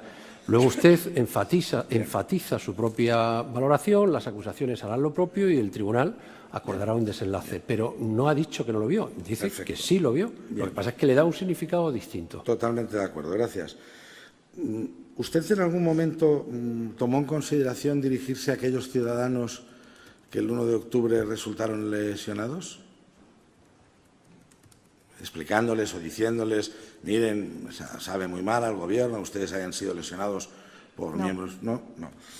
¿Usted recuerda si el delegado del Gobierno en Cataluña, el señor Millo, hizo unas declaraciones disculpándose por la actuación policial? ¿Lo recuerda usted? No. Mire, antes usted le preguntaba el excelentísimo señor fiscal por el diálogo y por las posibles reuniones con los representantes del Gobierno de la Generalitat de Cataluña, y usted decía que no se podía abordar el tema del referéndum porque iba en contra de la Constitución, y además usted supo o ha sabido en algún momento que hay una gran parte de la ciudadanía de Cataluña, en concreto sobre un 80%, que está reclamando o que reclama la posibilidad de hacer un referéndum. ¿Usted lo sabe esto? Mire, Si lo sabe o no lo sabe. si quiere que le dé mi opinión sobre las encuestas. No, su opinión no, si sabe o no sabe esto. Le Que pregunto, se han si publicado sabe o no sabe. distintas encuestas. Bien. Sí, estamos en un país en que se publican habitualmente muchas encuestas. ¿Usted sabe que hay más de 2 millones de ciudadanos de Cataluña que fueron a votar el día 1 de octubre? Algunos votaron sí, otros votaron no. Eso es lo que dice usted, pero la Junta Electoral Central, que es a quien yo me tengo que remitir por cuanto es el órgano superior encargado de Bien. decir y de velar por los procesos electorales, no dice eso. Bien, ¿usted sabe que millones de ciudadanos catalanes cada año por el 11 de septiembre se manifiestan? Vamos a ver, señor pacíficamente? letrado. Esas ¿De dónde se lo preguntas sabe? desbordan absolutamente No, lo que... es que No, voy- usted está reprochando por qué una determinada actuación política no ha tenido en cuenta unas determinadas estadísticas. Y eso no es objeto Ahora de ya este no le proceso. estoy hablando de estadísticas. ¿Qué? Le estoy hablando de imágenes que todos hemos visto. No sé si No, a lo mejor aquí en perdone, España no se han perdone. visto, pero... De las imágenes ya ha preguntado, ya ha respondido. No. Ahora estamos hablando, Pero voy hasta donde avanzando. yo le he oído, y le he oído todas sus preguntas, lo que usted le ha preguntado es si ella es consciente de que hay 2 millones largos de personas que claman por un referéndum. Entonces, Me ha contestado. eso- Me ha no, no. contestado.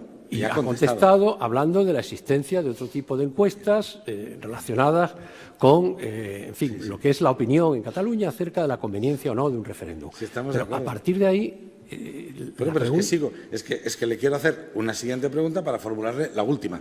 Y la siguiente pregunta es, más allá de las encuestas, que no le da valor, o más allá de que hayan ido ciudadanos a votar, que tampoco le da valor, le pregunto si ha visto en los últimos años manifestaciones muy masivas en Cataluña de ciudadanos de Cataluña que piden la independencia de Cataluña. Le pregunto si lo ha visto.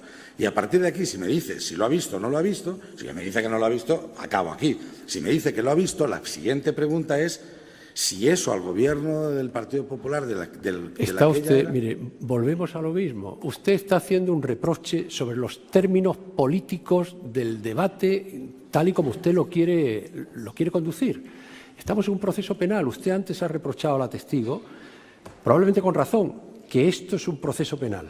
Pues eso mismo le tengo yo que decir ahora. Esto es un proceso penal. Estamos enjuiciando unos hechos. Estamos pidiendo percepciones sensoriales sobre los hechos. Si le pido por No, actuación. señor. Ya sé que le está pidiendo si vio o no vio en la tele una manifestación. Bien, pues- pero pues- esto no tiene ningún sentido. Bien. Y lo más llamativo es que usted lo sabe perfectamente. Pero no, Usted señoría. sabe perfectamente que su pregunta en el enunciado es manifiestamente improcedente Pues entonces- desde la perspectiva de lo que es Pues dejo el la objeto pregunta. del proceso. Dejo la pregunta. Y le hago la siguiente, a ver si tenemos más fortuna. No es un problema de fortuna, señor Pina. Y usted sabe también que un interrogatorio no se resuelve en función de la fortuna, se resuelve en función de la pertinencia de las preguntas. Y si usted estuviera aquí, me estaría diciendo a mí exactamente lo mismo que yo le estoy diciendo a Pero usted. quería llegar a esta pregunta que le voy a hacer ahora, y es si el Gobierno de la que la señora testigo formaba parte como vicepresidenta no tuvo en consideración ese clamor que cientos de miles de ciudadanos en Cataluña demandaban de que pudiera hacerse un referéndum que llevara a la autodeterminación de Cataluña. Si no lo valoran ustedes nunca. La primera obligación de todo gobierno es cumplir y hacer cumplir las leyes y respetar la Constitución. Eso es lo que valoramos siempre. Y no valoraron que se podía modificar la Constitución ante la demanda de una parte importante de los ciudadanos del Lo país. que creo que no valoraron, quienes no valoraron que tenían que ir por una modificación de la Constitución, creo que están sentados en el banquillo. Para terminar ya, ha estado explicando usted que el día anterior o los días anteriores, el 19, 20 de septiembre, incluso el día 1 de octubre, lo ha calificado usted de que vio imágenes que le parecieron violentas. No voy a entrar ahí en ese debate, pero sí le voy a preguntar si sabe usted cuántos detenidos hubo en Cataluña el día 19 de septiembre, el día 20 de septiembre y el día 1 de octubre. No, no lo sé, no conozco las cifras. Pues nada más preguntas. Gracias. Muchísimas gracias. ¿Pasamos al siguiente testigo o hay...? Sí, con la venia, señoría. Buenas tardes ya, señora Soraya Sáenz de Santa María. Siendo usted vicepresidenta del Gobierno y después de episodios como la consulta del 9N o de hacerse pública la supuesta hoja de ruta independentista clave en el relato de la Fiscalía, se aprobó la Ley Orgánica 2/2015 de 30 de marzo por la que se reformó el Código Penal. ¿Fue así? Hubo reformas del Código Penal a lo largo de todos estos años. Le preguntaba por esta concreta del año 2015, 30 de marzo del 2015. Fue así. Usted era diputada 30 de en marzo las del Cortes. 2015 hubo una reforma del Código Penal. Sí. Muy bien.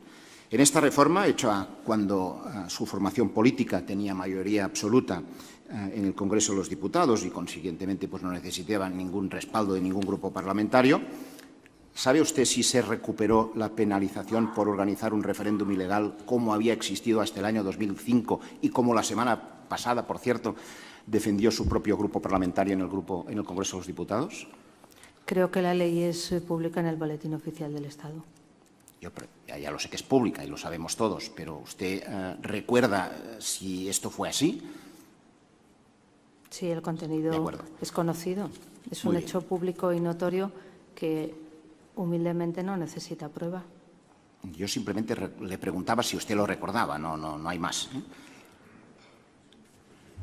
El relato acusatorio sostiene, y cito literalmente, página 14 de las conclusiones provisionales de la Fiscalía, que precisamente el día 30 de marzo de 2015 se formalizó, según la Fiscalía, insisto, el concierto de actuación ilegal mediante el acuerdo de una hoja de ruta respecto del proceso independentista entre distintos partidos políticos y entidades de la sociedad civil. Sostiene esto la Fiscalía. 30 de marzo del 2015. ¿Tuvo usted conocimiento de esta concertación de actuación ilegal?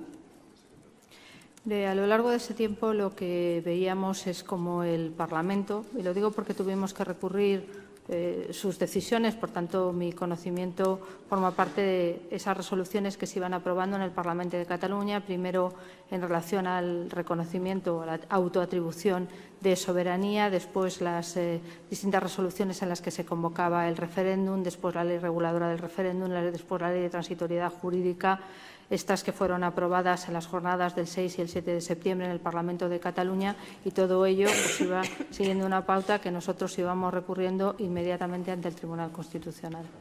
Señor Homs, permítame, en relación con esa reforma y en relación con esa concertación, la pregunta, si podemos precisar más, por favor. No, yo lo que preguntaba, creo que era bastante preciso, con la venia, era que en relación, por el principio de contradicción, de lo que es el relato del Ministerio Fiscal, que dice que en el marco del acuerdo formalizado el 30 de marzo del 2015 tuvo lugar esta concertación de actuación ilegal a propósito de la hoja de ruta. ¿Sabe lo que? El problema fundamental es que si toma usted como referencia para la pregunta, que la pregunta puede ser perfectamente formulable, pero si toma como referencia el escrito de acusación del fiscal, le está pidiendo usted que se pronuncie sobre la viabilidad, sobre el respaldo, sobre si le consta, no le consta. No, yo le preguntaba si tuvo conocimiento de esta hoja de ruta, uno, y luego le iba a preguntar, no me ha contestado, pero vamos, me ha contestado con lo que ha creído pertinente. Yo simplemente preguntaba si tuvo conocimiento de esta hoja de ruta que fue pública y notoria, ¿de acuerdo? En función de qué es el interés para preguntarle esto, pues el posicionamiento de la Fiscalía, que me parece que es lo lógico, ¿no? Y a partir de aquí, si tuvo o no conocimiento en función de la respuesta, que tengo que deducir que sí, aunque no ha sido explícita, porque fue pública y notoria, la pregunta siguiente sería, ¿la recurrieron ustedes ante el Tribunal Constitucional? Esa es la pregunta, si la hoja de ruta estaba recurrida. Todas y cada una de las decisiones que se adoptó por parte de la Generalitat de Cataluña o del Parlamento de Cataluña que tenían efectos jurídicos fueron recurridas ante el Tribunal Constitucional. Ahora venía, señor, si es posible, si me permite la presidencia, Dígame. una acotación. La hoja de ruta es un documento, que Ya. no es un acto administrativo ni es un acto político. Perfecto, es un perfecto, órgano. Entonces, perfecto. está induciendo a una Perfecto, respuesta. perfecto. El tribunal valora la naturaleza de la hoja de ruta, valora la pregunta y valora la respuesta. Gracias, señor fiscal. Venga, otra pregunta. Efectivamente, es un acto político. Lo pusieron ustedes en conocimiento de la Fiscalía para que actuara si fuera el caso, porque en la medida que se considera, ¿no?, una concertación de actuación ilegal, quizás hubiera sido razonable hacerlo. Yo lo pregunto simplemente para saber si eso se hizo. Usted sabe que el artículo, creo que es el 8 del Estatuto Orgánico del Ministerio Fiscal, autoriza al Gobierno de hacer este tipo de instrucciones a la Fiscalía, pero no... Es que no la sé, escucho bien, no. disculpe, si no... Perdóneme. Sí. Es que me han dicho que si me lo acerco mucho se acopla. Entonces estoy intentando encontrar el punto de equilibrio. ¿Así? Bien. Sí, gracias. Perfecto. Mire, nosotros recurrimos, porque al Gobierno le corresponde, al martes, como usted sabe bien, en la Ley Orgánica del Tribunal Constitucional poder instar la impugnación tanto de disposiciones como actos de naturaleza administrativa, y nosotros lo recurrimos. Ahí no era necesario ningún recurso por parte de otra institución del Estado, sin perjuicio de que el Ministerio Fiscal también está ante el Tribunal Constitucional. Nosotros en ningún momento le dimos ninguna instrucción al Ministerio Fiscal, de acuerdo con su propio Estatuto Orgánico Regulador. De acuerdo, esto me vale. Es decir, ante una actuación, una concertación de actuación ilegal... A ver, la pregunta, fiscal, señor Homs, la pregunta. De acuerdo. La siguiente, señoría. El 16 de octubre de 2015 aprobaron la Ley Orgánica 15/2015 del Tribunal Constitucional, por la que se ampliaban las capacidades y los poderes del Tribunal Constitucional para garantizar la ejecución de sus resoluciones. Esto es así, ¿no? Recordará. Se aprobó en el Congreso de los Diputados, en el Senado, sí. ¿Recuerda si en presentarse esta iniciativa se dijo literalmente por parte de un portavoz del Partido Popular que, cito literalmente, la reforma es la garantía que nadie volverá a incumplir las resoluciones del Tribunal Constitucional y que es un mensaje muy claro a aquellos que quieren romper Cataluña del resto de España y que se acabó la broma? ¿Lo recuerda? Fue una proposición de ley que planteó el Grupo Parlamentario Popular para incrementar las capacidades de ejecución que tenía el Tribunal Constitucional y que se incrementaron. Muy bien. La pregunta es muy sencilla a partir de ahí, ¿no? ¿Por qué en septiembre de 2017,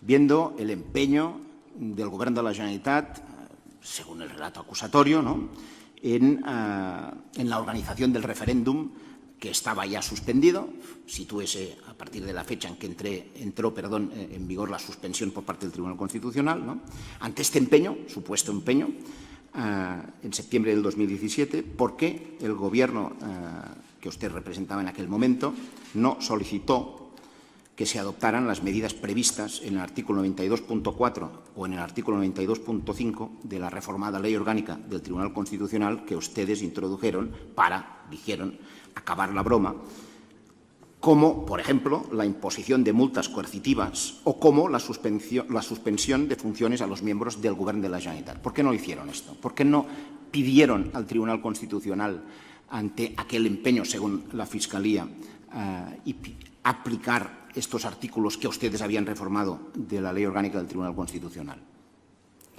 Nosotros fuimos recurriendo, instando la suspensión de esas actuaciones en cada momento, y en ocasiones nos dirigimos al Tribunal Constitucional para poner en conocimiento actos que se estaban dictando en ejecución y que podrían ser contrarios a sus decisiones, y en cada momento, y teniendo presente también como los consejos de la Abogacía General del Estado, lo que nos podía parecer más oportuno y más pertinente para garantizar esa ejecución, teniendo bien presente que nosotros lo que buscábamos en todo caso es que se suspendiera y todo esto no hubiera ocurrido si se hubieran cumplido las decisiones judiciales. Algunas de esas medidas de ejecución se utilizaron según cada momento.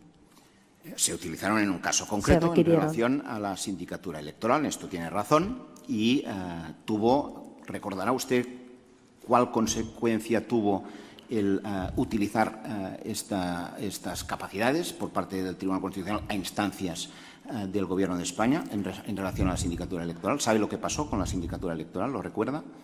Nosotros lo instamos, el Gobierno lo instó en ejecución y no solo en caso de la sindicatura, creo recordar que en muchos otros casos hubo los debidos apercibimientos de multa para que no se llevaran a cabo esas tareas, notificaciones con carácter general, etcétera. Pero vamos, es público, forma parte de los fallos y de las decisiones del Tribunal Constitucional que se publican en el Boletín Oficial del Estado. Sí, es que lo que es público y se publica en el Boletín Oficial del Estado, es evidente. Pero yo le pregunto, insisto, ustedes pidieron al Tribunal Constitucional que aplicara lo previsto en el artículo 92 en relación a la sindicatura electoral. ¿Recuerda qué efectos tuvo esta petición que hicieron ustedes? Yo, en concreto, en relación a la sindicatura electoral. Si lo recuerda, simplemente le pregunto esto. Se lo voy a concretar si quiere usted, para darle un poco más de facilidad en la respuesta, quizás. ¿Sabe si la sindicatura electoral, cuando ustedes tomaron esta decisión y el Tribunal Constitucional fue receptivo a la decisión que ustedes tomaron, dejó de llevar a cabo sus funciones? ¿Lo recuerda? Yo recuerdo lo que nosotros pedimos y lo que el Tribunal acordó. Pero mire, en aquellos días había...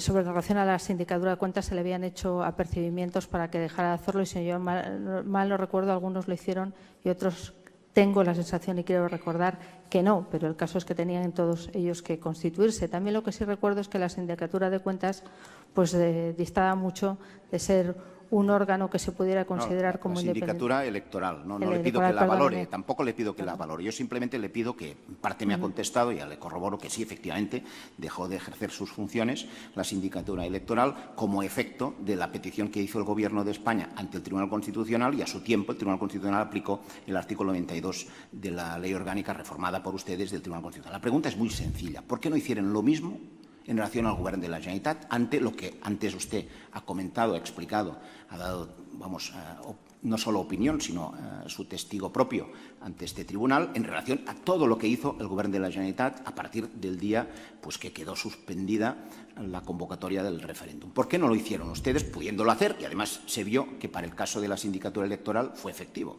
¿Por qué no lo hicieron?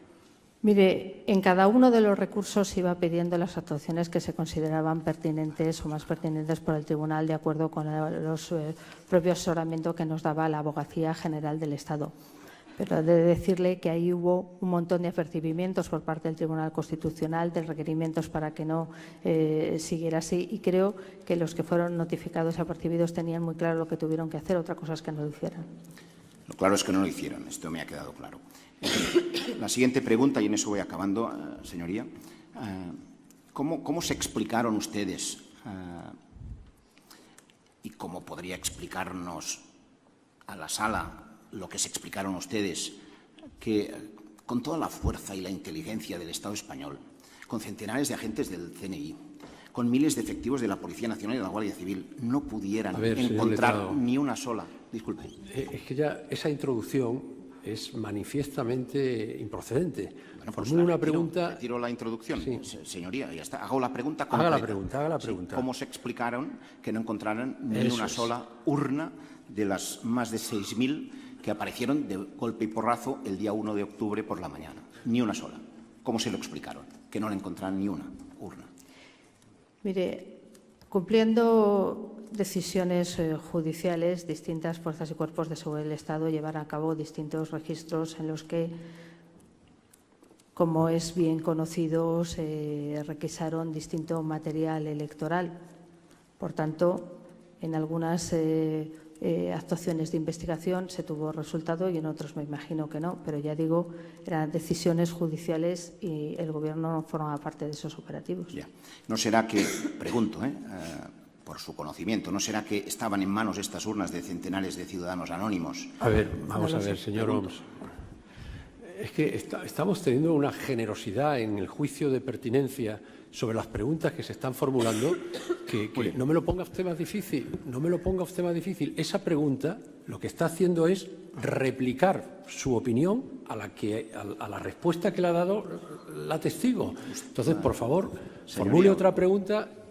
No le voy a discutir. Usted manda, yo retiro la pregunta, voy a por otra. Usted ha afirmado en el interrogatorio de hoy, literalmente, que tuvo conocimiento que hubieron altercados diarios, lo he dicho así, diarios, entre el 20 de septiembre y el 27 de octubre. La pregunta, a partir de esta afirmación tan categórica que ha hecho, es, ¿tuvo usted conocimiento, para poder ahora hacer esta afirmación de esta categoría, ¿no?, de cuántas denuncias por altercados o por violencia hubo de particulares o de la propia Fiscalía en Cataluña entre el periodo que va del día 20 de septiembre al 27 de octubre? ¿Tiene una dimensión, ¿no?, de estas denuncias que pudieron haber para corroborar esta afirmación que ha hecho hoy aquí de que había altercados diarios entre estas fechas? Como digo, la delegación del Gobierno, el Ministerio del Interior, nos iba contando los sucesos en distintos registros. Muchos de ellos, las imágenes, además, eran conocidos, pero el Gobierno no lleva el registro de denuncias que se producen ante los tribunales. Ni tan siquiera puede hacer una dimensión aproximada, ¿no?, porque la afirmación es muy categórica, tiene que tener un sustento. No se la puedo hacer, pero ya le digo que mi sustento son las informaciones que daba la propia delegación del Gobierno. Las informaciones que daba la delegación del Gobierno es lo que, pregunto, da sustento a la afirmación que ha hecho hoy de los altercados diarios. Y las imágenes que son conocidas, estoy hablando del registro de Unipost, de las cosas que fueron públicas. Muy bien. La última pregunta, señoría. El día 27 de octubre de 2017 pusieron en marcha, como se ha contado, usted lo ha recordado, la aplicación de lo acordado en virtud del artículo 155 de la Constitución.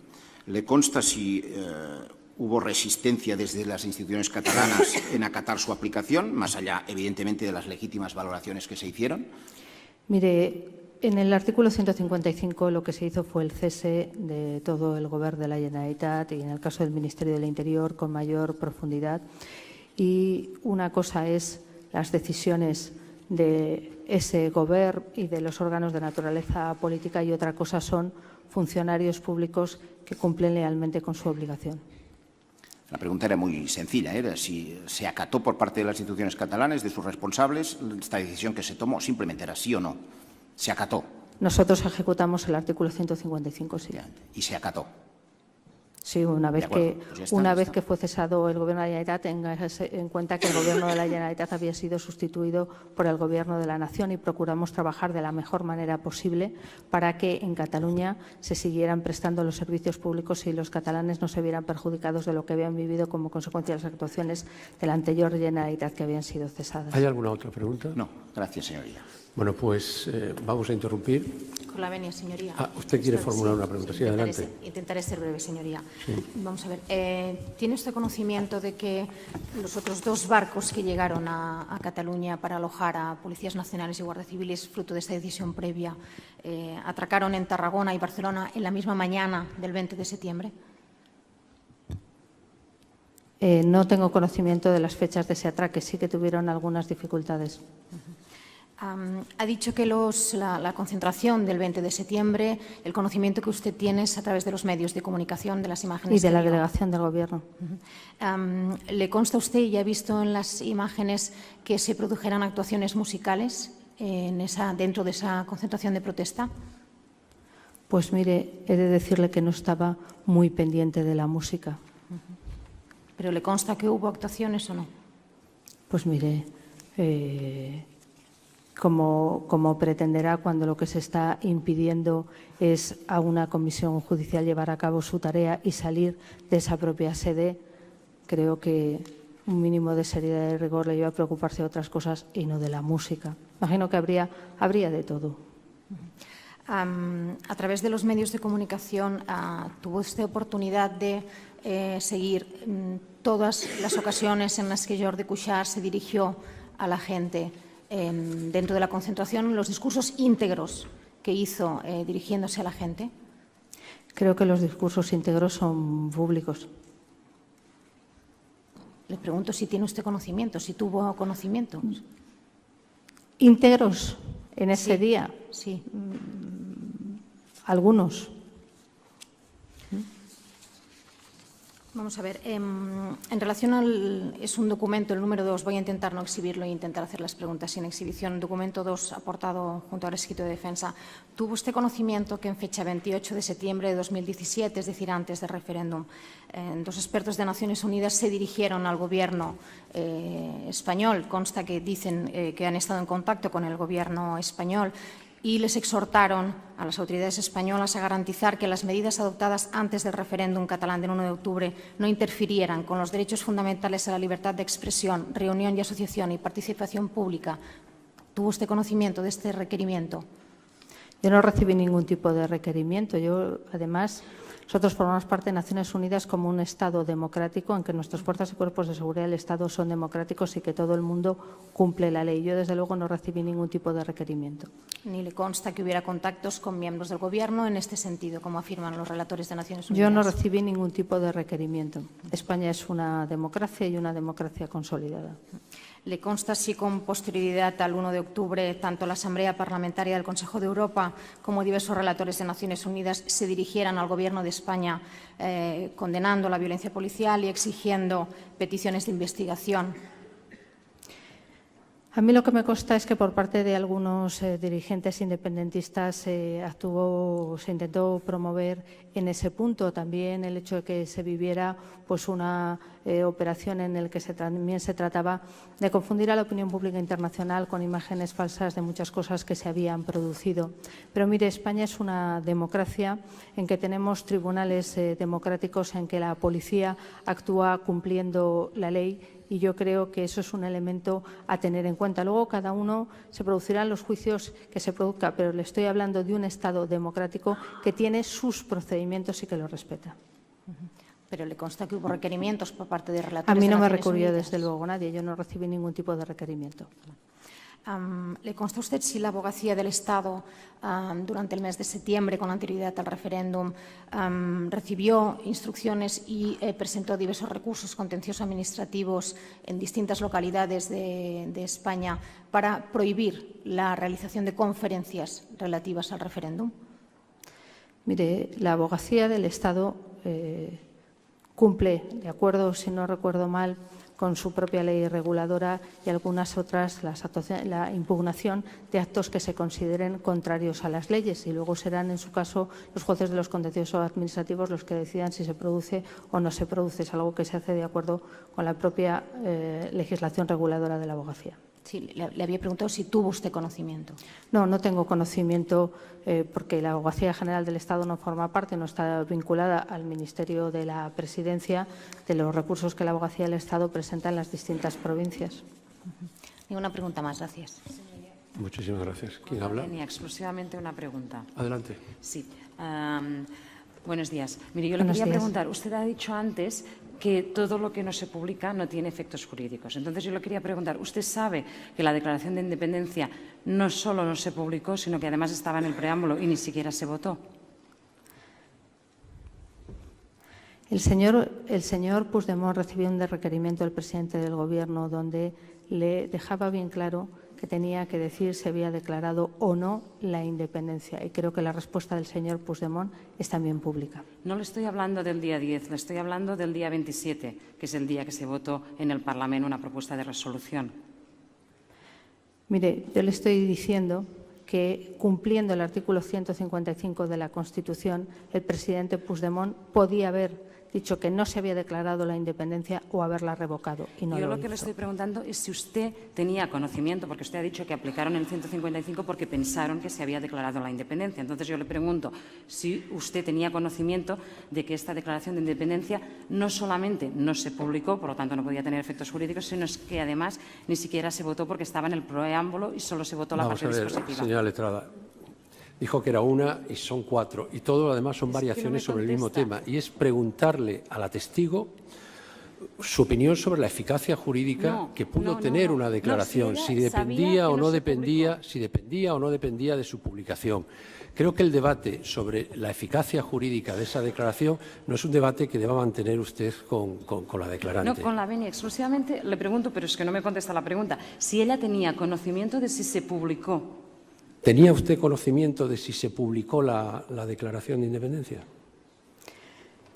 Yo tengo conocimiento de cómo el señor Puigdemont hizo la comparecencia que hizo, lo que se firmó, Sí, el no, es que no requerimiento que le contesta. envió el presidente favor, del por Gobierno, favor. la posibilidad que había tenido el señor Puigdemont tanto de decir que no se había declarado la independencia y la posibilidad que tuvo de revocarla, que se le dio 2 fechas del 16 y el 19 de ¿Le octubre y consta a que usted no lo el hizo. acto formal de la publicación? No lo sé, no lo sé. Pues ya está. Ahí tiene.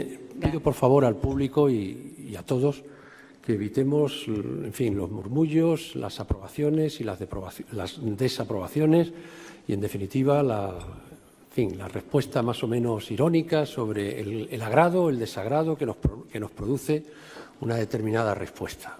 Para esta testigo y para todos los que vengan a lo largo de la causa, que son 500. ¿Ha terminado? ¿Tiene otra preguntita? Sí, muchísimas gracias. Bueno, pues interrumpimos aquí y seguiremos exactamente a las 4 de la tarde.